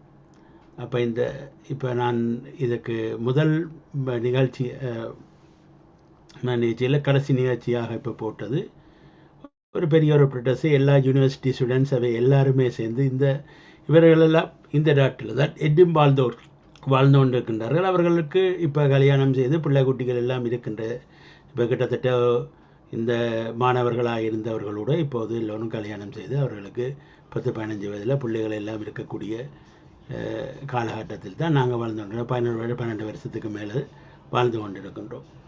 அப்போ 10 வயதுக்கு தன்னும் பிள்ளைகள் இருக்கக்கூடிய இந்த பெற்றோர்களாக இந்த மாணவர்களும் மாறியிருப்பார்கள், இளையோர் எல்லோருமே மாறியிருப்பார்கள். அப்போது ஏன் நாங்கள் வந்து திரும்ப இப்படியான பெரிய ஆர்ப்பாட்டங்களை செய்ய முடியாமல் இருக்கின்றதுக்கான காரணங்கள் என்ன என்பதை நாங்கள் யோசிக்க வேண்டியிருக்கின்றது. இப்போது ஆர்வம் ஐயா அவர்களை அவருடைய கருத்தை தெரிவிக்குமாறு கேட்டுக்கொள்கின்றேன். மாலை இனிய வணக்கம். திரு மணிவண்ணனுக்கும் வானொலியை கேட்டுக்கொண்டிருப்பவர்களுக்கும். நாங்கள் ஆர்ப்பாட்டம் சம்பந்தமாக நான் கருத்து கூற வரவில்லை. நான் முதல் தமிழ் மக்களுக்கு நடந்த 2009 நடந்த இன அழிப்பு என்பதை மட்டும் முன்னிலைப்படுத்திக் கொண்டிருக்கின்றோம். இன அழிப்புத்தான், ஆனால் அதில் சர்வதேச சட்டங்களுக்கு அமைவாக இலங்கை அந்த காலத்தில் பல குற்றங்களை, அதாவது 2009 பல குற்றங்களை செய்திருக்கின்றது. அதில் நாம் குறிப்பிடக்கூடியவை மனிதநேய குற்றம். உதாரணமாக நீங்கள் போட்ட காணொலியிலே கூறப்பட்டது 4 லட்சத்துக்கு மேற்பட்ட மக்கள் அந்த பகுதி, அதாவது யுத்தம் நடந்த பகுதிகளில் இருந்ததாக, அதே போல் மன்னார் ஆயர் ராஜப் ஜோசப் அவர்களும் அங்கே நடந்த இலங்கையில் நடந்த ஒரு அமர்விலும் சர்வதேச ஊடகங்களுக்கும் குறிப்பிட்டிருந்தார். 4.5 லட்சத்துக்கு இலங்கையின் பதிவு செய்யப்பட்ட கணக்கின்படி 4 மாவட்டங்களிலிருந்தும் 4 லட்சத்துக்கும் மேற்பட்ட மக்கள் அந்த யுத்த பிரதேசத்தில் இருந்தார்கள் என்பது. ஆனால் இந்த மனிதநேய குற்றம் என்பதற்காக நான் இந்த விடயத்தை முன்னுக்கு கொண்டிருக்கின்றேன். இலங்கை அரசாங்கம் ஒரு திட்டமிட்ட இன அழிப்பு செய்வதற்காகவே அந்த மக்களுக்கான உணவுப் பொருளையும் மருந்துகளையும் கொடுக்காமல் விட்டது மட்டுமில்லை, அது குறைத்தது மட்டுமில்லை. அவர்கள் கூறிய காரணம், அந்த அங்கே உயிருடன் மக்கள் 4 லட்சத்துக்கு மேற்பட்டவர்கள் இருந்த பொழுதும் அங்கே 40,000 மக்கள் மட்டுமே இருப்பதாக, அதற்குரிய உணவுப் பொருட்கள் மருந்துகள் அனுப்புவதாக குறிப்பிட்டிருந்தார்கள் செஞ்சிலுவை சங்கத்தின் ஊடாக. இது மனிதநேய குற்றம்.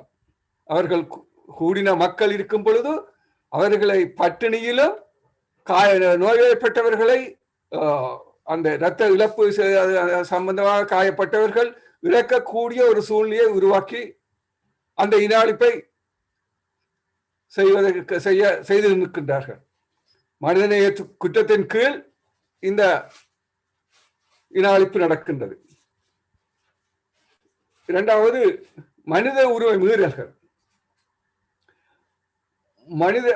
ஒவ்வொரு இதே மாதிரி இந்த சட்டம், இதை சர்வதேச ஐக்கிய நாடு சாசனத்தில் உள்ள சட்டங்கள், மனித உரிமைகளுக்கான சட்டங்களில் இன அழிப்பு சம்பந்தமான சட்டங்கள் உட்பட்டவை. மனித உரிமை மீறல்கள், ஒவ்வொரு மனிதர்களுக்கும் அவர்களுக்கு உரிமை உண்டு. ஆனால் அந்த மனித உரிமை அந்த கருத்துக்களை மீறி இலங்கை அரசாங்கம் அந்த மக்களை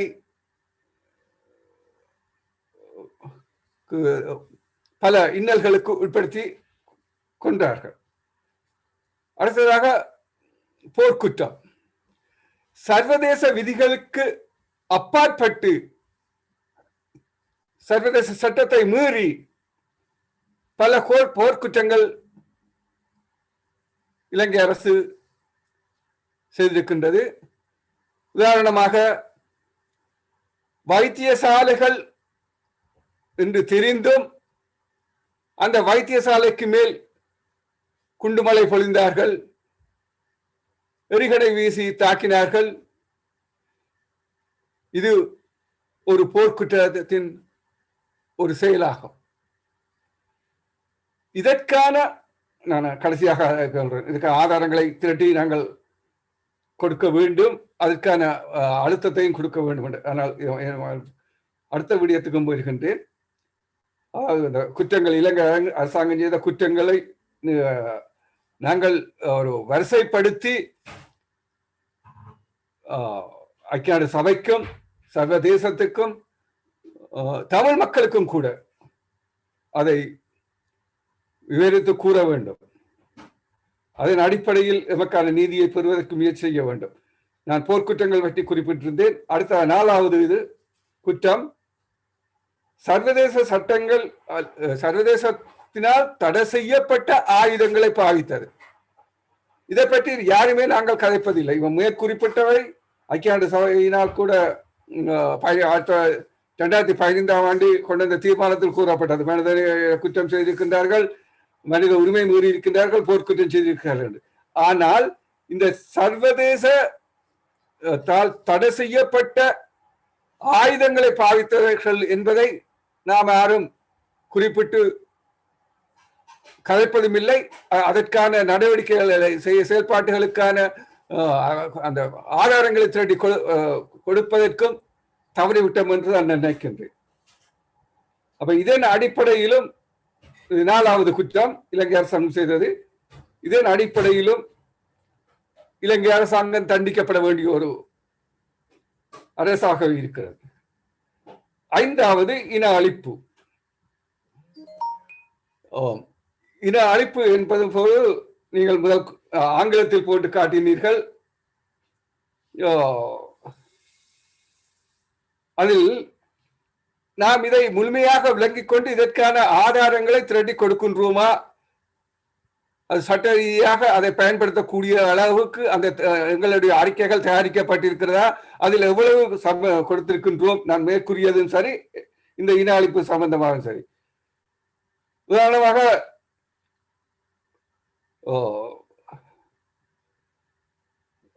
இது இந்த இன அழிப்பு என்பது நாங்கள் இந்த 2009 இருந்து தொடங்குவதற்கு இல்லை,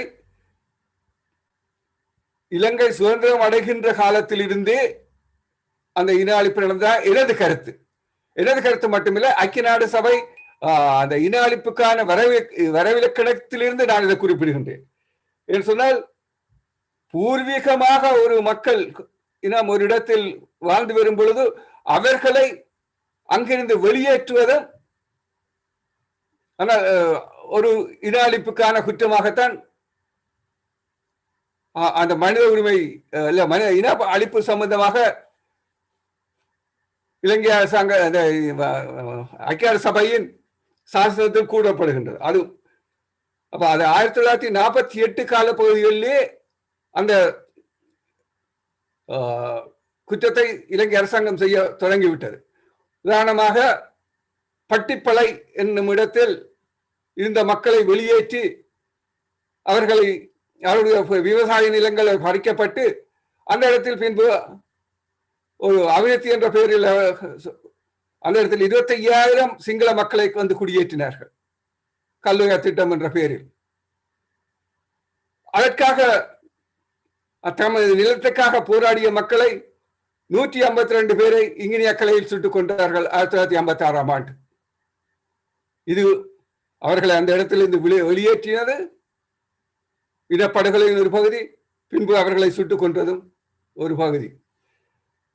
அடுத்ததாக கலை பண்பாடு சம்பந்தமான இன அழிப்பு. உதாரணமாக யாழ் நூலகம் எரிக்கப்பட்டது.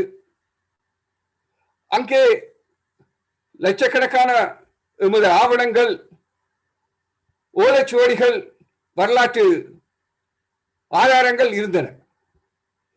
இதை திட்டமிட்டு இலங்கை அரசாங்க அமைச்சர்களினால் முன்னின்று நடத்தப்பட்ட ஒரு இன அழிப்பு.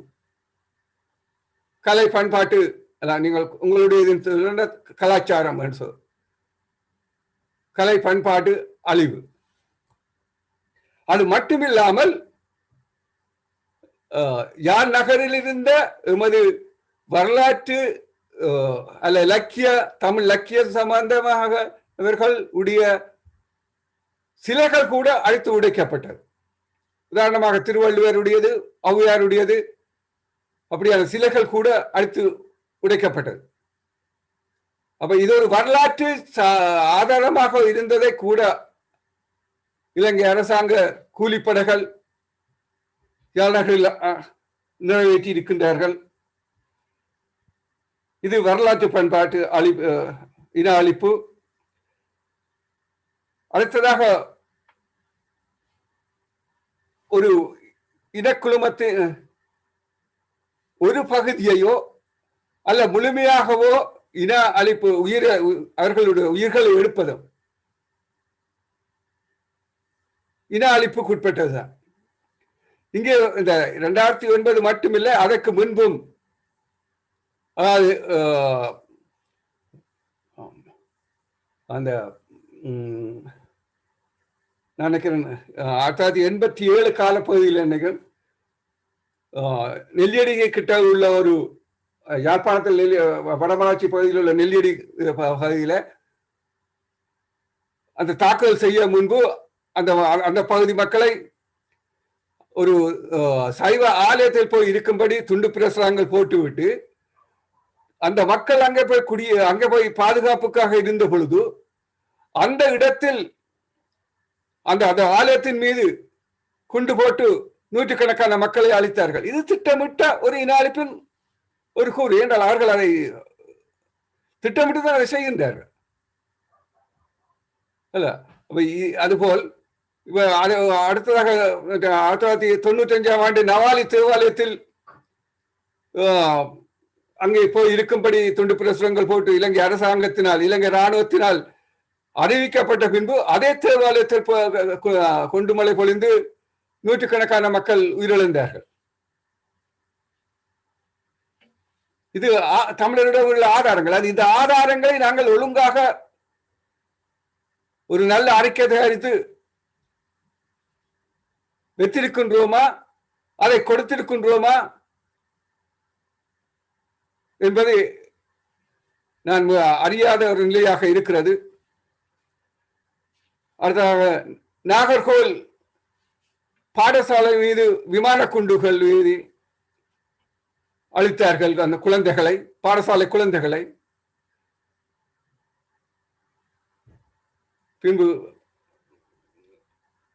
இங்க செஞ்சோலை குழந்தைகளை 63 பேர் நினைக்கிறேன், 62 பேர் அந்த குழந்தைகளை அந்த செஞ்சோலை அங்கே குண்டு வீசி அளித்தார்கள்.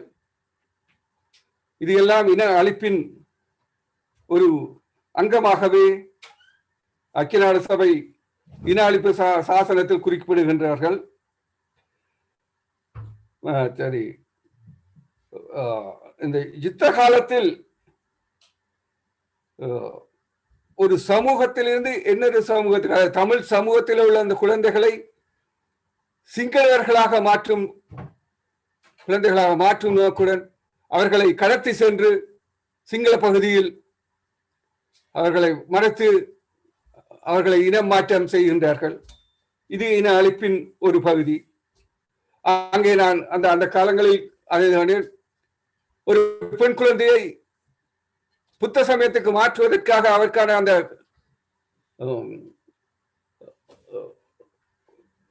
அந்த சமய முறைப்படி அதை செய்யும் பொழுது அந்த குழந்தை அதை ஏற்றுக்கொள்ளாத நிலையில் அந்த குழந்தைக்கு காலால் உதைகின்றார் அந்த புத்த துறவி. இந்த வகையில் எமது குழந்தைகள் இனம் மாற்றப்பட்டார்கள். கடந்த காலங்களில் நாங்கள் அறிந்தோம், சிறிசேனாவுடன் இந்த சிறிசேனாவுடைய அந்த தேர்தல் காலங்களில் ஒரு தாய் அந்த பிள்ளை அந்த சிறிசேனாவுடைய அந்த புகைப்படத்துடன் சேர்ந்து கண்டதாக. ஆனால் அவர்கள் அந்த குழந்தையை விடவில்லை. அவர் பல முறை கேட்டும் முறையிட்டும் அந்த குழந்தைக்கான பதில் கிடைக்கவில்லை. இது எல்லாம் இன அழிப்பின் ஒரு பகுதி. அடுத்ததாக எங்களுடைய தமிழ் இனத்தினுடைய அல்ல ஒரு இனத்தினுடைய பிறப்பு வீதாசாரத்தை குறைக்கும் செயல்பாடு. இது யுத்தம் நடந்த அந்த கால பகுதி 2009 கால பகுதியில் அந்த பிரதேசத்தில் உள்ள யுத்த பகுதிகளில் யுத்தம் நடந்த பகுதிகளில் இருந்த பெண்களுக்கு நடந்ததை நாம் அறிந்தோம். அவர்களுக்கான கருத்தடை அவர்களுடைய சம்மதமின்றி செய்யப்பட்டது. இதுவும் இன அழிப்பின் ஒரு பகுதி. ஆனால் இதற்கான ஆதாரங்களை நாங்கள் திரட்டி வைத்திருக்கிறோமா, கொடுத்திருக்கிறோமா, அதை பற்றி எங்கேயாவது கலைக்கிறோம் என்றால் இல்லை. ஆனால் இன அழிப்பு தனியா மக்களை கொன்றது மட்டுமென்று கருதி கொண்டு அதற்கான சில ஆதாரங்களை திரட்டி கொடுத்திருக்கின்றோம். ஆனால் இந்த விவரங்களும் சரியான முறையில் திரட்டி அதை முறைப்படி அந்த ஆவணத்தை தயாரித்து ஐக்கிய நாடு சபைக்கு சரி, மனித உரிமைக்காக குரல் கொடுப்பவர்களுக்கும் சரி, அல்ல நடுநிலையில் செயல்படும் நாடுகளுக்கும் நாம் இந்த பரப்புரையை செய்ய வேண்டும். நீங்களும் இன்று இருந்தீர்கள். அந்த ஐக்கிய நாடு சபை சேர்ந்த ஒருவர் இன்று கருத்து பரிமாறிக்கொண்டிருக்கும் பொழுது கூறினார், நாங்கள் தமிழ் மக்கள் தமிழ் அமைப்புகள் ஒன்றுபட்டு குரல் கொடுக்க வேண்டும் என்று சர்வதேசத்தில் குறிக்கொள்ளும் அதே நேரத்தில் இன்று அவருடைய கருத்து சுயநிர்ணய உரிமைக்காக போராடும் உலகத்தில் உள்ள மக்கள் அனைவரும் ஒன்று திரண்டு ஐக்கிய நாடு சபைக்கு அழுத்தத்தை ஏற்படுத்த வேண்டும், இந்த சர்வதேசத்துக்கு அழுத்தத்தை கொடுக்க வேண்டும் என்று அவர் ஒரு கருத்தை பதிவு செய்திருந்தார். அது மட்டுமல்ல, ஐக்கிய நாடு சபையில் சில குறைகள் உண்டு, அதற்காக ஒரு சரியான முறையில் அந்த அமைப்பு இயங்குவதற்கான ஒரு மாற்றங்கள் செயல்படுத்த வேண்டும், ரிஃபார்ம் செய்ய வேண்டும் என்ற கருத்தையும் குறிப்பிட்டிருந்தார். தமிழ் மக்களைப் போல் உலகத்தின் பல பகுதிகளிலும் சுயநின உரிமைக்காக போராடிக் கொண்டு மக்கள் இருக்கின்றார்கள். கடந்த காலங்களில் கட்டலோனியா, குர்திஸ் ஒரு சர்வஜன வாக்கெடுப்பு கூட நடத்தினார்கள். அதேபோல் கமரூன், மேற்கு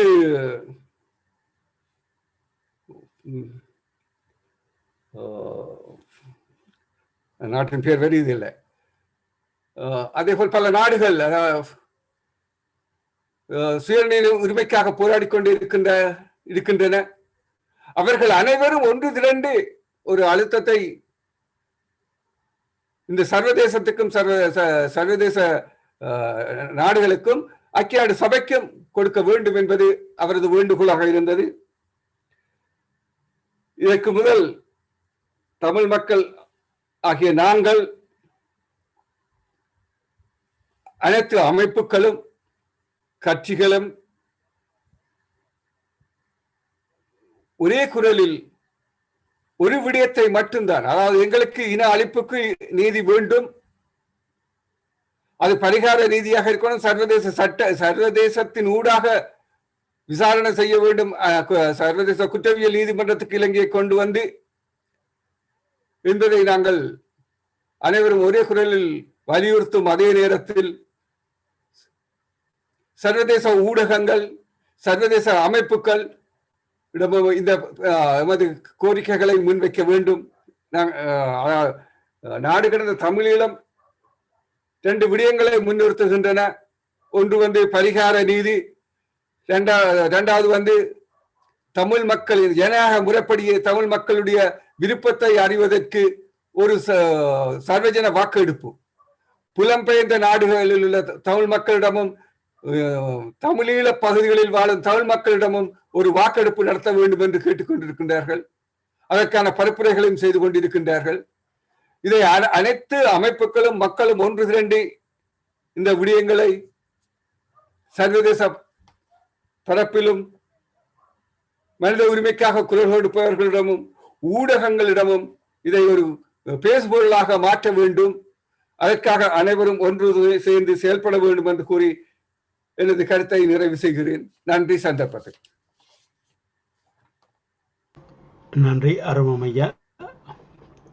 அடுத்ததாக நாங்கள் ஒரு காணொளிக்கு போகின்றோம்.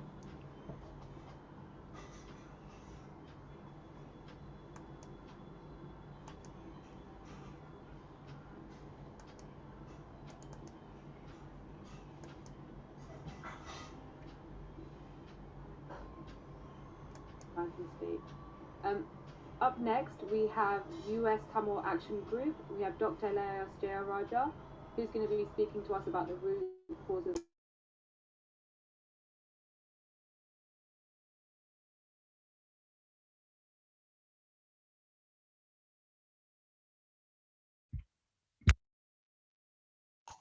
You're on mute, Jayarajan.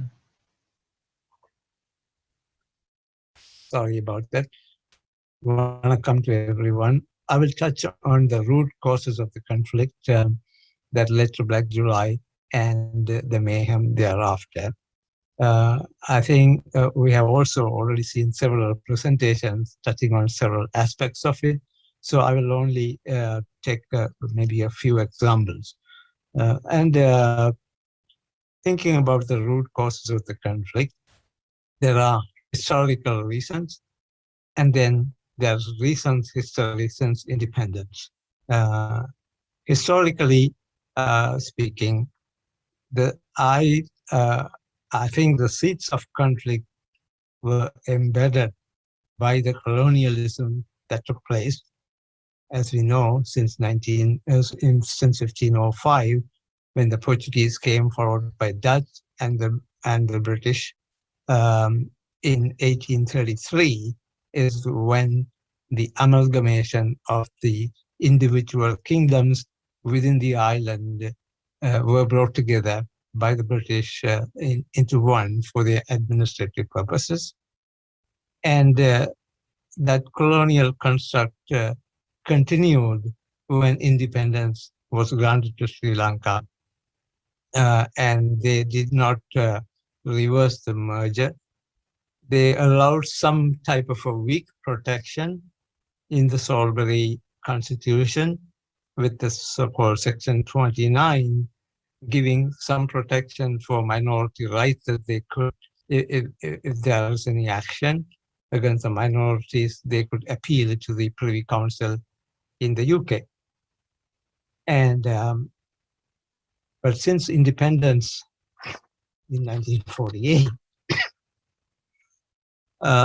Sinhalese majority government started to act on some historical grievances of the Sinhalese, both perceived and some real, over the centuries. You know, they have been apprehensive of some of the ancient military action that happened where some Tamil kingdoms extended into the island. That was one of them. And during the colonial rule, especially during the latter British rule, how the Tamils were thought on civil service as being favored due to their education, etc., against the Sinhalese, and also some arising from their so-called Mahavamsa mindset of their urge to protect Buddhism in its pristine form in the only island where Sinhalese is spoken. All those together perhaps resulted in the first year itself in 1948 with the disenfranchisement of 1 million Tamils in the hill countries. And so the Tamil lives and their stake in the island in terms of numbers pretty much cut down substantially by that act. And of course, this was followed by 1956, the Sinhala Only Act, where the Tamils were expected to learn Sinhala and get proficiency to continue in their government positions. And then it led to the Sinhala III and the 1958 violence against the Tamils, and leading up into the ones that our youth group already talked about that happened in between in 1961, 65, etc., leading into the 70s. As a youth growing up in 1970s, I was witness to several of the things that happened during that time. I would say it started with the media voice standardization for the university admissions instituted by the government then in the early 70s that affected the Tamils seeking higher education, very drastically cutting their numbers down. For example, in the advanced level, you know, with I got 2 A's and 1 B's, and everybody expected I was going to go into the engineering faculty, but I didn't get that admission. I was admitted to the physical science at the Jaffna University. And when I went there were several Sinhalese students who joined us in the same batch for the same course with just 3 ordinary passes. That is the extent to which the media standardization affected the Tamils, where the Tamils had to go significantly higher points and the merit basis was shelved. And this led to several student actions and agitations led by P. Satya Seelan, who happens to be weaving this too. And even for this small acts of agitations by significant issue, the Sri Lankan government reacted adversely and very negatively. In the meantime, they brought the 1972 Republican Constitution, in which the Tamils did not participate in formulating that. And the only small protection that was there under Section 29 in the Solitary Constitution for the minorities to appeal to the Privy Council, that was done away with this, with the new Republican Constitution. And strangely, there was no response or deputation from the United Kingdom. So this is a second time that UK again failed in their duty to to do away or help in the situation that they created by the colonial acts. And as we grew up in the 70s, then of course the 1974 World Research Conference is an important thing that the Tamils all over in the island were very proud of their language and very thrilled to have that opportunity to conduct that World Tamil Research Conference in Jaffna. But the government then put all kinds of obstacles for it to happen there, denied visas for several, and finally at the last minute yielded, and it happened in Jaffna. But of course, you all know on the last day how the police action ended up disrupting the crowds of nearly 200,000 that were there. That resulted in the death of 9 Tamil civilians. So I worked as a youth volunteer in the Tamil Research Conference, and this taught to the youth at that time that Tamils own, their own security is under threat in the Tamil areas, and they don't have the right to even cherish their own language and have their own function. Under these things, of course, that led to the Vatukota resolutions and the elections in 1977, where the Tamils gave mandate for a separate state, which immediately followed by an anti-Tamil violence of 1977. And the 1977 riots, in the aftermath of that, several people affected from the hill country were brought to the north and settled in the Vani area. Some people who helped are the Gandhian movements, of which Dr. Rajasundaram was one, and several others who were the political prisoners who finally got killed in the 1983 violence that Mr. Anton Phillips in Rasa talked about as an eyewitness earlier. 1979, of course, brought the so-called Prevention of Terrorism Act, and J.R. Jayawardena gave an edict to his commander Veeratunga saying that he should eliminate all forms of terrorism before that year's December 31st of that year. And now, 42 years after, we still have Prevention of Terrorism Act in the statute books of Sri Lanka. So I don't want to go into too much detail of 1983. It was described here adequately, but I consider that as a genocide on its own merits, even without going further into what followed thereafter during the 2009 genocide. And as noted, no one has been punished for these grave crimes to this date. No compensation has been given. We happened to watch a documentary by Somi recently about the 83 violence, and there it is recorded a couple of months after 1983, JR meets with some Tamils in the south of the island, where his first question was, do you still want Ilam? So that is the attitude of somebody, an educated Sinhala elite to the country's problems. So when we talk about the root causes, we talked about the Sinhala misconceptions that contributed to that, and the colonial construct of a state that ended up in 1948. Sinhala is still thinking the whole island belongs to them, and their attitude of us versus them, where they don't accept plurality. And it is again reinforced by the impunity prevailing there over all these years for that, without anyone getting punished for what they act. And oftentimes they got promoted after each and every single act. Several military people got promoted.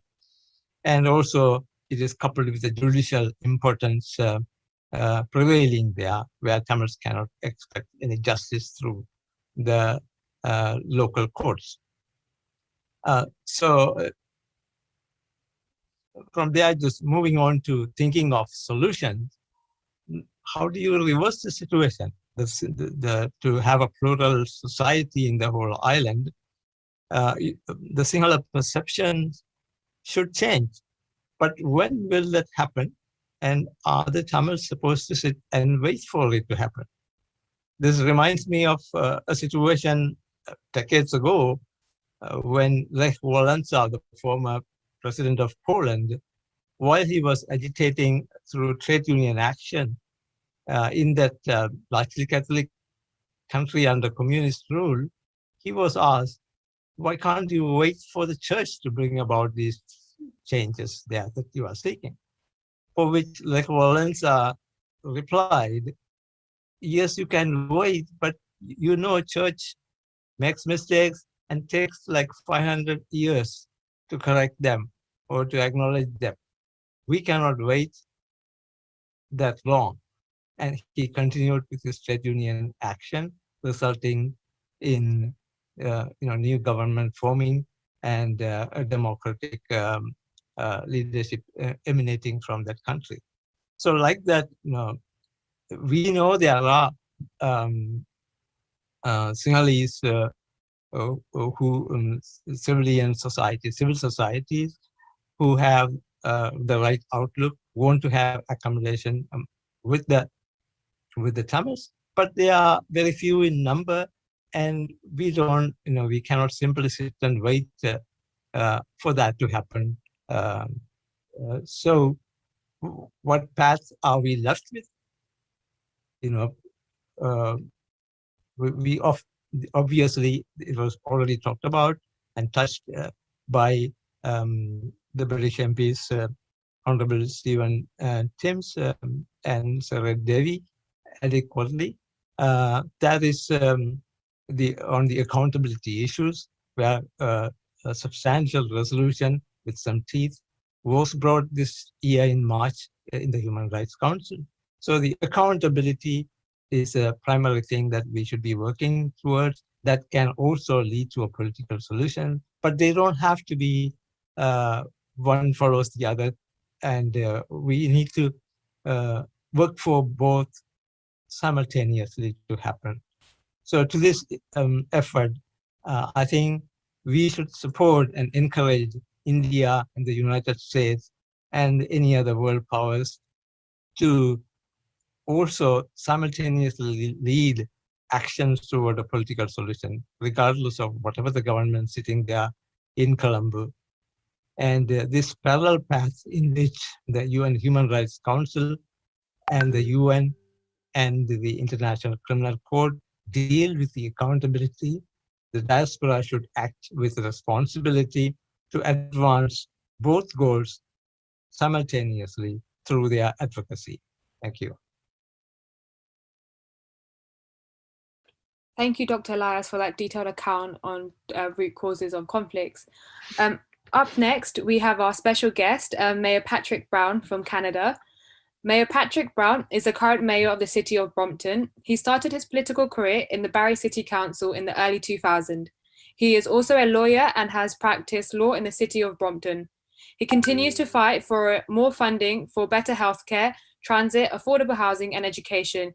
He has also vowed to build a monument in the city of Brompton to commemorate the lives lost in the Tamil genocide. Thank you, Mayor Patrick. Over to you. Well, thank you for this opportunity to join this commemoration, and I do so on behalf of the residents of Brampton. Thank you to the National Council of Canadian Tamils that extended this invite to myself. And this 38th remembrance of Black July is important. As previous speakers have said, we still haven't seen the accountability and justice for the perpetrators of this genocide, this crime against humanity, and those that engaged in this conduct. Hope that we forget about it, hope that this gets swept under the carpet, and it can't. Those lives lost cannot be lost in vain. And I know there's more and more recognition around the globe of the abuses of human rights and the genocide that took place in Sri Lanka.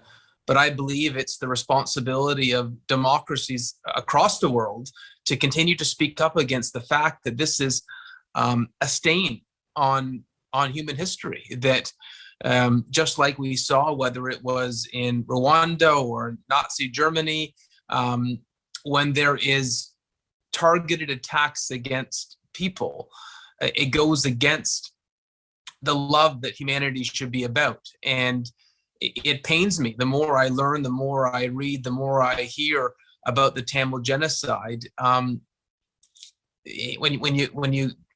you look back, this happened within our generation. The fact that, and you look at the acts in 2009, that is so recent. The pain, the hurt, the loss of life, the loss of loved ones is still so recent. And I've now had the opportunity to serve at 3 levels of government: in the national parliament in Canada, on the provincial level, and then on the local level. And I believe that we need to continue to speak loudly and use the platforms we have to demand accountability. And events like this are an opportunity to make sure that the story continues to be told, that the horror of Black July in 1983 and the targeted attacks against Tamils across Sri Lanka, that those abuses against humanity are shared. In the city of Brampton, we were horrified earlier this year when we heard about the monument being destroyed in Jaffna. And as a response, we committed to build our own monument in the largest park in our city, remembering the loss of life in the genocide. And I believe this is consistent with Canadian values. And I'm proud that Canada was one of the countries that boycotted the Commonwealth in Sri Lanka, and believe that all democracies around the world need to continue to put pressure on Sri Lanka to own its own history. And you look at South Africa, when apartheid came to an end in South Africa, there was stubbornness. There was countries that just wanted to go along with economic relations and trade, but it took moral clarity. It took countries like Canada that stood up and said, no, it wasn't right. Apartheid wasn't right. And I believe we have a responsibility now going into the future to say what happened in Sri Lanka with events from Black July all the way to 2009, it wasn't right. It was a stain on human history, and we need to make sure that Sri Lanka owns their own history. Because if there is not accountability and recognition and responsibility, you're never going to have true reconciliation. And so I wanted to come on this call today to let you know that you have friends in the city of Brampton that are proud and fierce advocates. And for me, it's very personal. You know, I remember in 2009 when I had a constituent when I was in the federal parliament who told me about the IDP camps in Sri Lanka. I remember her name, Ranji Sureshkumar, and she asked me for help to get a loved one out of those IDP camps. And I said, okay, I'll go and visit. And myself and another Canadian parliamentarian applied for visas to go to Sri Lanka to visit the IDP camps, and our visas were denied. Think about that, a parliamentarian having their visa denied, simply wanting to look at an IDP camp and make sure that we could extend sponsorship forms to bring those fleeing terror and horror and a genocide, the opportunity to come to Canada, and our visa was denied. I knew at that moment that something horrible was being covered up. And here we are 12 years later, and we continue to learn more about the gravity of that genocide. And I'll never forget that moment when Ranji Suresh Kumar was in my office in tears telling me about what was happening to her family. And I will continue to be an advocate, because when I think about Ranji Suresh Kumar, I think to myself, what if that was my uncle, my aunt, my sister, my brother, my mother, my child? And that's the way we have to look at it. I think it's incumbent upon all of us to be allies and champions of the Tamil community, because what if that was our own brother or sister? And until this is rectified, until there's accountability, that pain will continue. So thank you for the opportunity to join you today on this commemoration of the 38th anniversary of Black July. And I stand here as a friend and an ally in the crusade to bring justice. Thank you so much, Mayor Patrick. Thank you so much for your kind words. And I can definitely say you've touched our hearts with your account. And to actually hear that you've applied for a visa in 2009 to go to those camps, and you as a politician to have witnessed that firsthand, it's a lot. And especially after what happened at the start of this year with the monument being destroyed in the north at the university, and for you to vow to say that, we're going to hopefully get a monument in Brompton as well, that means a lot. And thank you so much for your continued support and for attending today. And we look forward to working with you. Thank you so much. Up next, we have Shivani from British Tamils Forum. Shivani Sabesan is the International Relations Deputy Coordinator for BTF. She has been advocating for peace and justice for Tamils since she was a teenager and joined BTF in 2017, and continues her advocacy work both at the United Nations Human Rights Council and within the UK government. Thank you, Shivani. Thank you, Sarmila. Sri Lanka's continuous cycle of violence is the proof that Sri Lanka's future conflicts in Sri Lanka will escalate. But the question is, what form will it take? The Sri Lankan government has so far carried out genocidal acts, the killing of the people of the Tamil nation. From the way in which the government behaves, it is obvious that the future conflicts will carry on, eradicating all traces of Tamil national identity, rapidly increasing different types of land grabs with the intent of destroying the land contiguity of the Tamil nation, identity, culture, keeping Tamils dependent on the state apparatus such as handouts, depriving the education, infrastructure, wealth accumulation and reconstruction of the war-torn region, keeping north and east inter-district transport dependent on singular districts, and similar matters that keep Tamil nationals living as second-class citizens. As China becomes ever more influential of Sri Lanka, it further fuels Buddhization in the traditional Tamil homeland.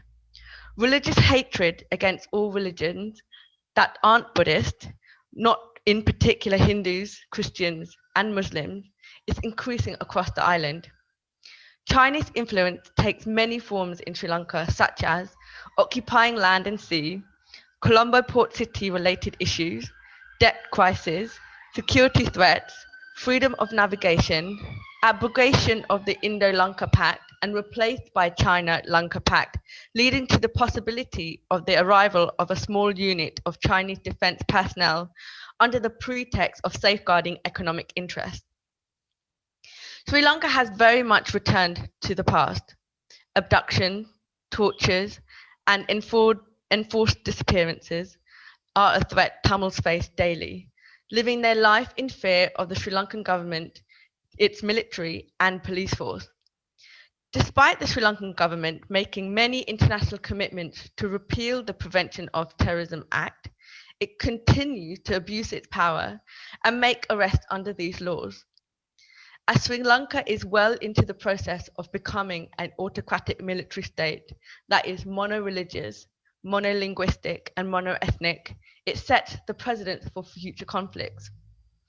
The latest budget report released by the Sri Lankan government shows a 10% increase in the military budget, despite there being no present internal or external security threats.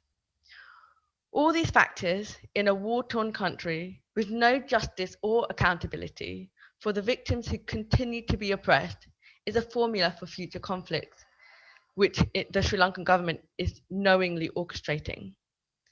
The following are easily identified from its actions: the militarization of civilian government function, the reversal of constitutional safeguards, the political obstruction to prevent accountability for crimes and human rights violation, the Majoritan and exclusionary rhetoric, the surveillance and obstruction of civil society and a shrinking democratic space, and new and exacerbated human rights concerns. The United Nations High Commissioner for Human Rights is concerned that these represent important early warning indicators that require the urgent attention of the Human Rights Council. If there are no significant progress on resolving the ethnic conflict, Tamils will lose interest in working on advocacy, with countries practicing liberal democracy and fighting injustice. This will be difficult for the West. Tamil identity will be lost forever. Tamils will be prepared to live with a cruel reality and get assimilated by the state. Tamil identity will be destroyed, resulting in a mono-ethnic, monolingual, and mono-religious nationality. Sri Lanka will become isolated from the rest of the world, moving away from liberal democracy and start driving towards an autocratic state. Hence, the West will lose any kind of leverage in a strategically important place in the Indian Ocean region. This could create severe destabilization for the region. And finally, China. China will become most influential factor in Sri Lanka and the region around it. Their political, diplomatic, and military support will aid Sri Lanka in disregarding the liberal views, the liberal values, and strengthen the tendency to create mono-ethnic, mono-religious states. Once Sri Lanka has become a homogenized nation, the stated position of not allowing international community into their internal matters will be further entrenched. Again, this will be a destabilizing factor in the long run. In view of the above, we call upon international community to develop an integrated, coherent strategy to this long-lasting conflict and to take coordinated action not only to protect the Tamils in Sri Lanka from genocide and annihilation, but also to strengthen its role and importance in the Indian Ocean in the best interest of working towards world peace. Thank you.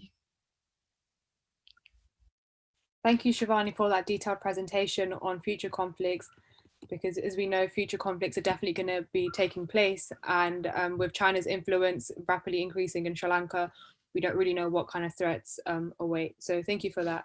And up next, we have MP from Canada, Gary Anandasangari.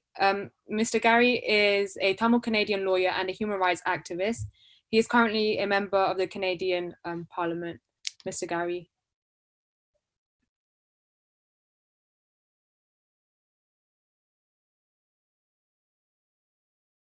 I'm Gary Anandasangari, Member of Parliament for Scarborough Rouge Park in Canada. And I want to first off thank the British Tamil Forum for this opportunity and for their advocacy towards justice for Tamils in the international arena. Today marks the 38th anniversary of Black July, the fateful day of July 23rd, when many Tamils in Colombo whose lives were changed forever. Armed mobs with electoral lists provided by the government at that time went door to door, knocking on Tamil households and hurting them, killing them, looting their homes and businesses. In many ways, the diaspora that we see in places like the United Kingdom and Canada is a result of Black July. It sparked a mass exodus of Tamils who yearned for a better life, for freedom, for safety and security. It also sparked the 26-year armed conflict that resulted in the deaths of tens of thousands of people. The anti-Tamil program also changed the landscape of the The Tamil genocide that ensued ended in Mullawaikal in May 18th of 2009. One of the saddest parts of Black July is that no one has ever been held accountable for their actions or their failures as leaders who supported the pogrom. Today, we see after like almost 12 years of the end of the armed conflict, we see that justice has not prevailed in Sri Lanka yet. In fact, the road to justice on the island has been very weak, if non-existent. However, the international community has been quite vocal in ensuring that there is a path towards accountability on the island. The successive resolutions by the United Nations Human Rights Council, including 46-1 that was passed this March, has a roadmap that does allow for truth-seeking, for accountability to take shape on the island. I want to thank the many advocates, but also the survivors who have been very vocal in advocating for accountability to take shape. But we know that accountability alone is insufficient. We also need a long-term political settlement, a political settlement that's based on the notion of self-determination, one that allows Tamils in the north and east to be able to merge into one political entity. It also requires Tamils to have freedom over decisions that impact them, including over land, natural resources, and security. So on this Black July, let us recommit to working towards justice and accountability. And I want to thank all my colleagues from the House of Commons in the United Kingdom for their tireless work and your ongoing support and advocacy on the rights of the Tamil community on the island of Sri Lanka, but also internationally.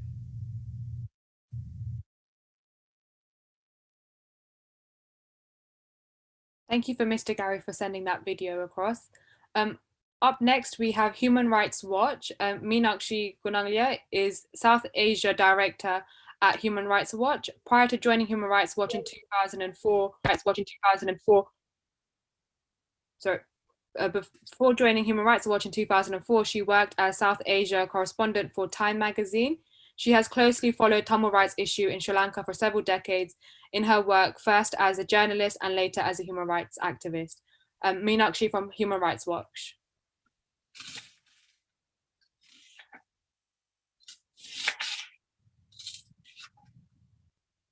Anniversary of the terrible events of July 1983, when Tamil communities were targeted by mobs with the complicity of the government and security forces, is an important time to remember Sri Lanka's violence and civil war. Except in a handful of cases, there have never been credible investigations, much less justice or reparation for victims of abuses. The government of President Gotabaya Rajapaksa has blocked any and all efforts at achieving justice and is responsible for harassment, threats, and discrimination against many Tamils and Muslims. Resolution 46/1, which was approved by the United Nations Human Rights Council in March 2021, is a small but important step in the right direction. It mandates the Office of the High Commissioner of Human Rights to collect and analyze evidence of crimes under international law that were committed in Sri Lanka in the past for possible future prosecution in courts around the world. It remains a long road ahead before justice can be achieved. That is why we are calling on governments, including the UK, to keep up the pressure using the full range of instruments at their disposal, including targeted sanctions on individuals implicated in the worst crimes. Meenakshi Ganguly, South Asia Director of the Human Rights Watch. Thank you for Meenakshi for sending us that written statement. Up next, we have Kirupaharan, who is a General Secretary of Tamil Center for Human Rights. Kirupaharan, since 1990, has attended the United Nations Human Rights Councils and writes analytical articles on human rights and politics in English and Tamil. Mr. Kirupaharan.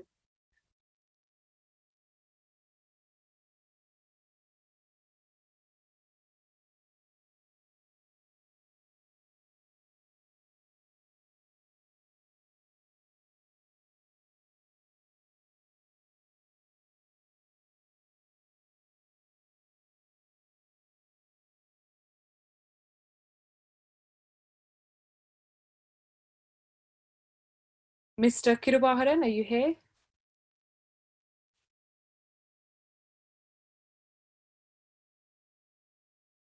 Just give him 30 seconds to a minute to see if he...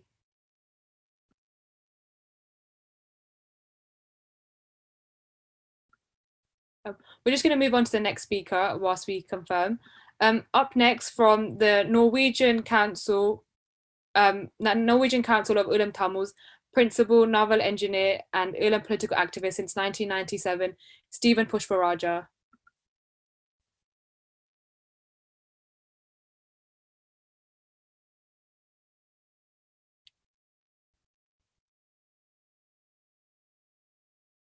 Mr. Stephen Pushparaja from Norwegian Council of Ulam Tamils.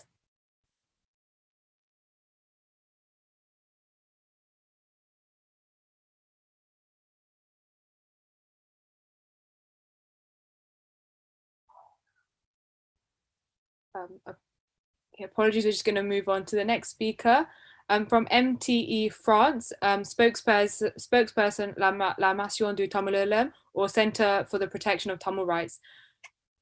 Mr. Tirukoti Tirukulasingaram, sorry.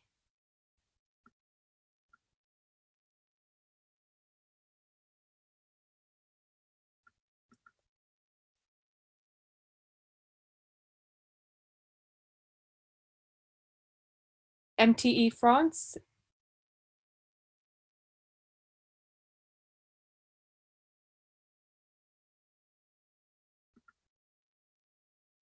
We have Mr. Kirubaharan from Tamil Center of Research, Tamil Center for Human Rights. Mr. Kirubaharan, over to you.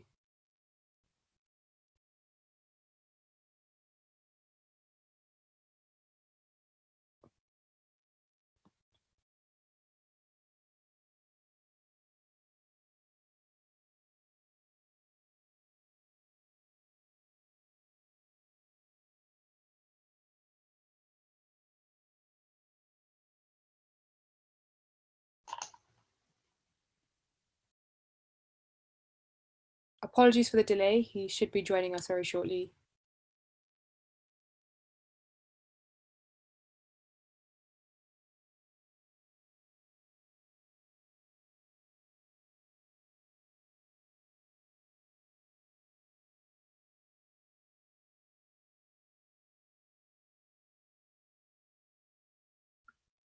We're going to move on to a video message until we get our speakers back online. The next message is going to be from Mayor John Tory. He's the mayor for the city of Toronto in Canada. Mayor John Terry is the current mayor for the city of Toronto. He was born and raised in Toronto and spent his career giving back to the city he loves working with. He has worked and made the city government more modern and effective to deliver better services at a more competitive price and to be more open and accountable to the public. Video message from Mayor John Tory.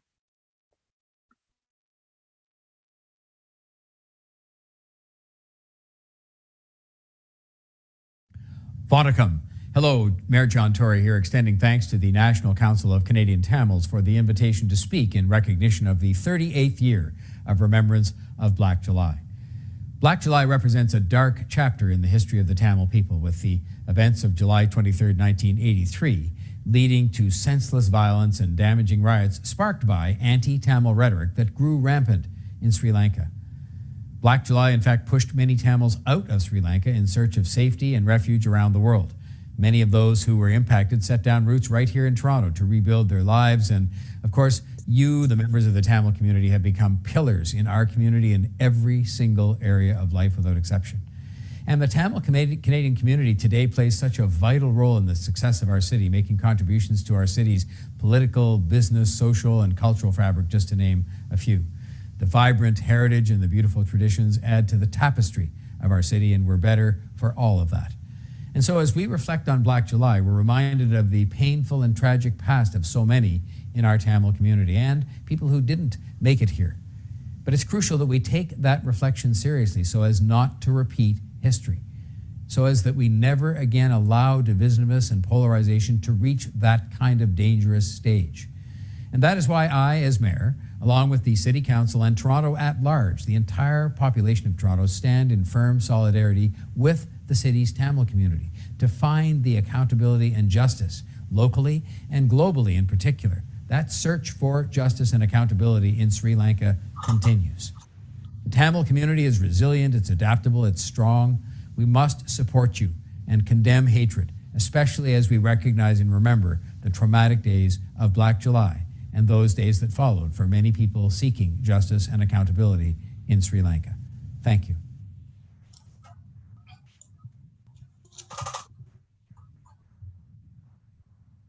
Thank you, Mayor John. Our next speaker is Krish Govindra from South Africa Tamil Action Group for Peace and Justice in Sri Lanka. Krish was the former state attorney and deputy chairperson of Solidarity Group for Peace and Justice in South Africa. Mr. Krish. Sarmina, it's Craig speaking at the moment. I'm sorry to advise you that Comrade Krish has had an urgent matter to attend to, and he's asked me to read out his message for you. So if you don't mind, firstly, I'd like to say a big vanakkam to everybody and greetings from South Africa.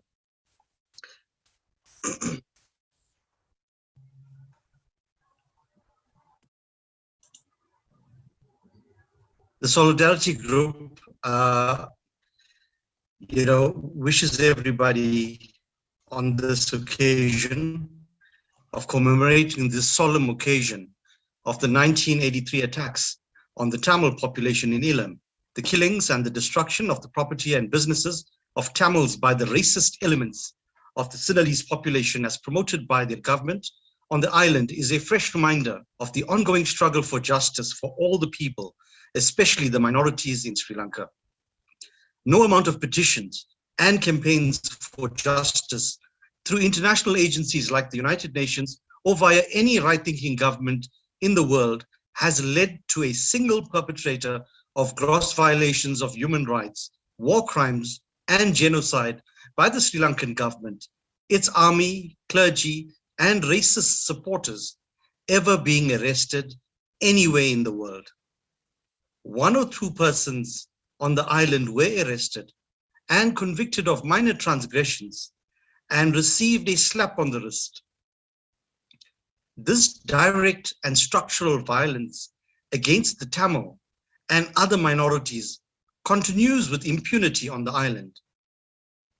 Where does this leave the Tamil-speaking population, representative of the minorities who are subjected to oppression daily? On the island, on the one hand, the Sri Lankan cricket team plays all over the world with impunity and lots of celebrations with no regard to Tamil lives, which matter. This cricket team must be subjected to special attention via those friendly governments which cannot do any tangible to address the ongoing violent oppression. Israel is beginning to feel the pressure, targeting sporting, cultural, academic, and other social areas of activity. Why is this not developing in relation to the cricket team of Sri Lanka? One obvious answer is the multiple divisions within the tiny Tamil diaspora, which has not been able to speak with a single voice or even 2 voices, but can afford the luxury of almost a dozen or more different formations whose strength is uniting around commemorations. This is no doubt a delight for the Sri Lankan government, which enjoys some credibility throughout the existence of internal Tamil parliament, called the TNA for short. In short, the United Nations serves the purpose, namely to record the violations of human rights and a debating forum for the academic solutions. Only the weak and undefended perpetrators are targeted and possibly arrested. The nations of the world are preoccupied with the consequences of COVID-19 pandemic, economic downturns, internal conflicts, climate change, and climate destruction as a result of the global warming caused by the richest nations. South Africa is dealing with internal issues of fighting grand-scale corruption and looting of state resources by government and the ruling party agents, resulting in abject poverty and unemployment amongst the majority Black and poor Black minorities as well. The failure to address the corruption allegations against leaders timeously has resulted in the strategic attack and attempted insurrection by the corrupt ANC gangsters against the ANC government in the past recent weeks. This is also strategically diverted by these crooked counter-revolutionaries to target the people of Indian origin, thereby exposing the hidden racism amongst handfuls of armed thugs within the Indian community, resulting in random killing of Black persons under the cover of protecting their communities and their homes. Social media is a poisoned chalice from which populations drink. South Africa is at a standstill and even moving backwards. Until this slide is reversed, Tamil question will be on the back burner, but not forgotten.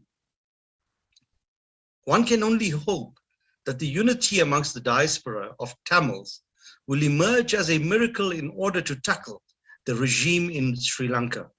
Despite the pandemic, the global climatic anger of Mother Earth, and the ongoing geopolitical chaos and corruption of world governments and leaders. Nandri. Thank you. Thank you, Comrade Pregs, for stepping in. We really appreciated that. Up next, we have a video message from Congressman Brad Sherman. Congressman Sherman is a senior congressman from Southern California.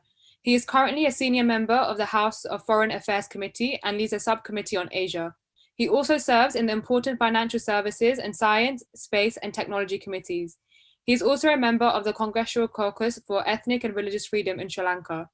He is passionate about human rights and stands up for those marginalized. He has a very inclusive and liberal focus on his legislative work. Tamils are deeply grateful to Congressman Sherman, who has highlighted their situation in Sri Lanka from the time he entered Congress. He continues to bring up the situation of the Tamil people repeatedly in Congress, and we thank him for it. Congressman Sherman.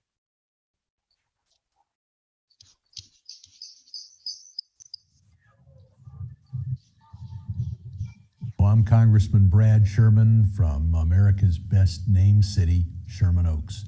And for 25 years, I've served on the Foreign Affairs Committee in the House of Representatives. Today, I'm joining with so many who are remembering the victims of Black July.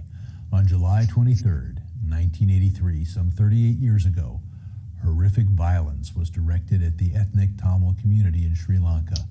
Over the course of 10 days, mobs targeted Tamil families and properties, and an estimated 3,000 people were brutally killed. Millions of dollars of property was destroyed, and decades of conflict followed. We must remember the victims of Black July, and we must remember that more must be done to protect the human rights of every person in Sri Lanka. Too many of those responsible for the unconscionable crimes and violations of human rights that occurred during the conflict in Sri Lanka have simply not been brought to justice.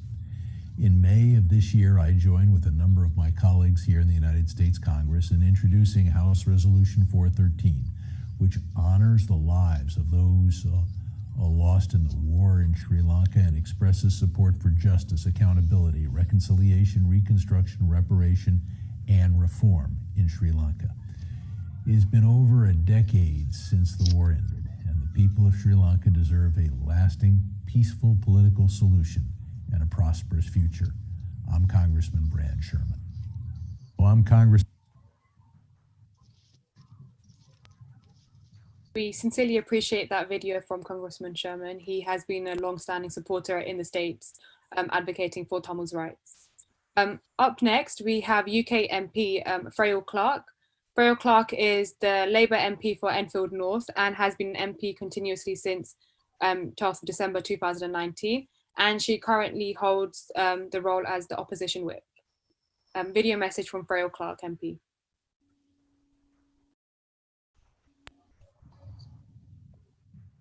Dear all, I hope you are well, and I'm sorry that I cannot join you to mark this important anniversary. Today is a chance to come together and remember all those who died during the shameful violence of Black July 28 years ago. The violence seen during Black July and the subsequent failure on the part of the Sri Lankan government to make any condemnation or even show of sympathy to the Tamil community highlights the disdain they showed and continue to show towards the rights of Tamils. The suffering of the Tamil community in Sri Lanka today is a sharp reminder of the importance of continuing to ensure the Sri Lankan government properly respects human rights and the rule of law. I share the concerns of many that not a single Sri Lankan government minister, official or military officer has been designated by the UK government for human rights sanctions. Evidence of human rights abuses is widely available, and the UK government should consider which senior figures in Sri Lanka warrant inclusion under the UK's global human rights sanctions regime. I remain committed to doing everything within my power to raise the plight of the Tamil community in Parliament to ensure that the horrific events of Black July are never seen again.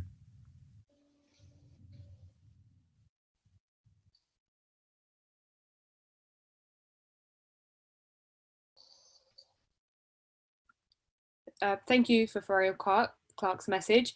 Up next, we have Mr. Kirupakaran, who's the General Secretary of Tamil Center for Human Rights.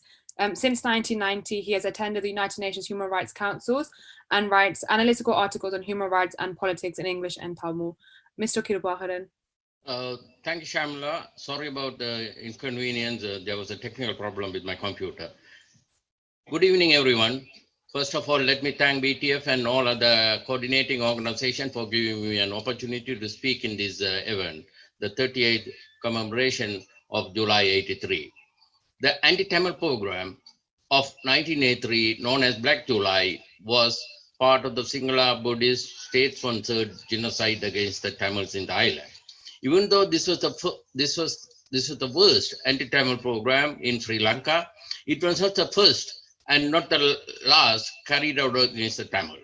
The Tamils' non-violent struggle for our fundamental political rights was responded with 5 anti-Tamil programs in 56, 58, 1977, 81, and 83. On June 1981, the burning of Jaffna Public Library, which housed 95,000 volumes of all our historical books and documents, resulted in ashes overnight. The culprit of this cultural genocide were the security forces of Sri Lanka.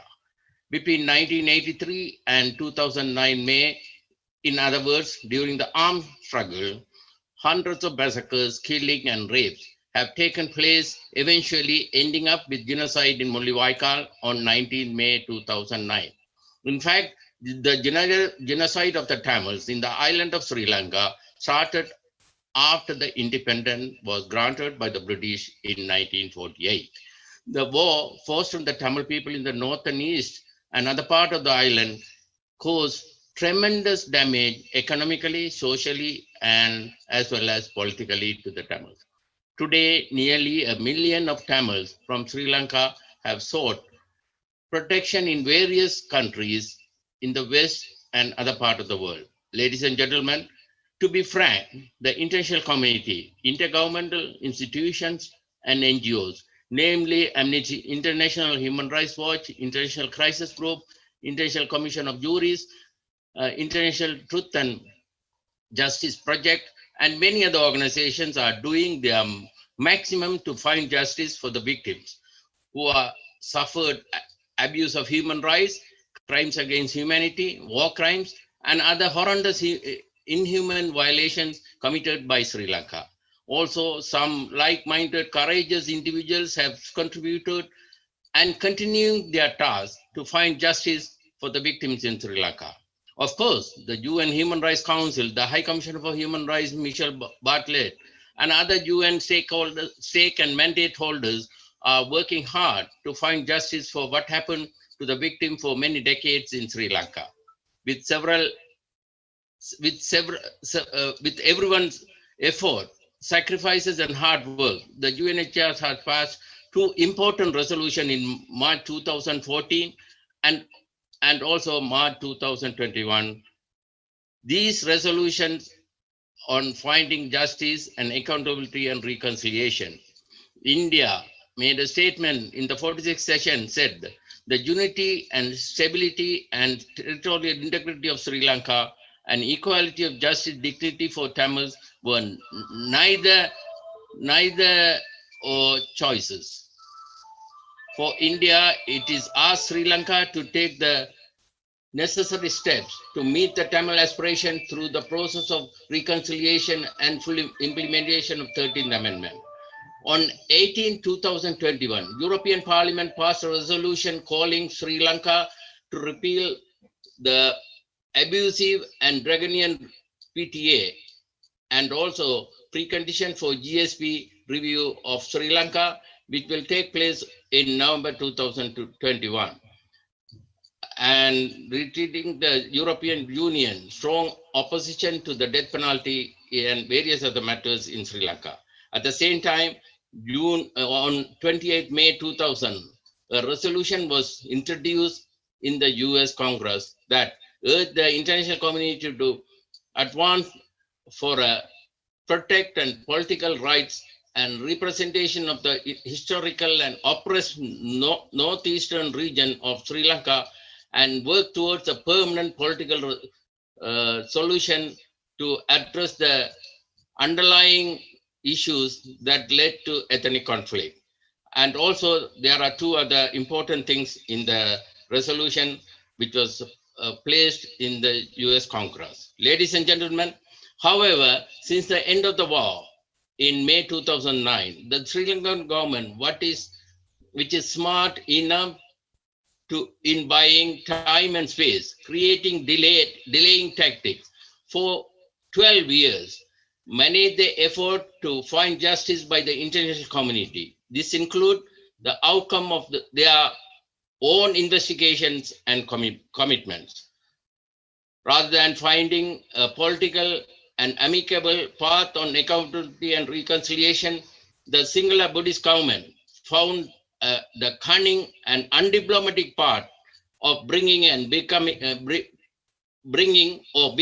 a Chinese colony, accommodating China with a hidden agenda on accountability and reconciliation. Also, every government in power has busy strengthening the four pillars as their solution to the 30 years of ethnic conflict in Sri Lanka. The four pillars are singularization, Buddhization, colonization, and militarization of the Northeast. They strongly believe that if they can implement these four pillars successfully, then the question of accountability and reconciliation will meet their natural death. The people who are for peace and democracy around the world cannot be fooled and cheated by Sri Lanka. As far as accountability and reconciliation is concerned, the UNHRC resolution is the way forward.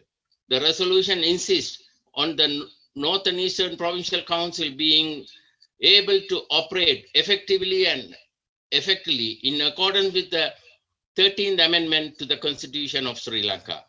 Granting GSP to Sri Lanka by European Union may strengthen Sri Lanka in ignoring any step to be taken in accountability and reconciliation. Therefore, we kindly appeal to everyone, intergovernmental institutions, NGOs, and like-minded people to speed up their action on Sri Lanka on accountability and reconciliation. Time is running up. Napoleon Bonaparte once said, "Take time to deliberate, but when the time has arrived, stop thinking and go in. We will fight until we die. வாழும் வரை போராடுவோம்." Thank you very much.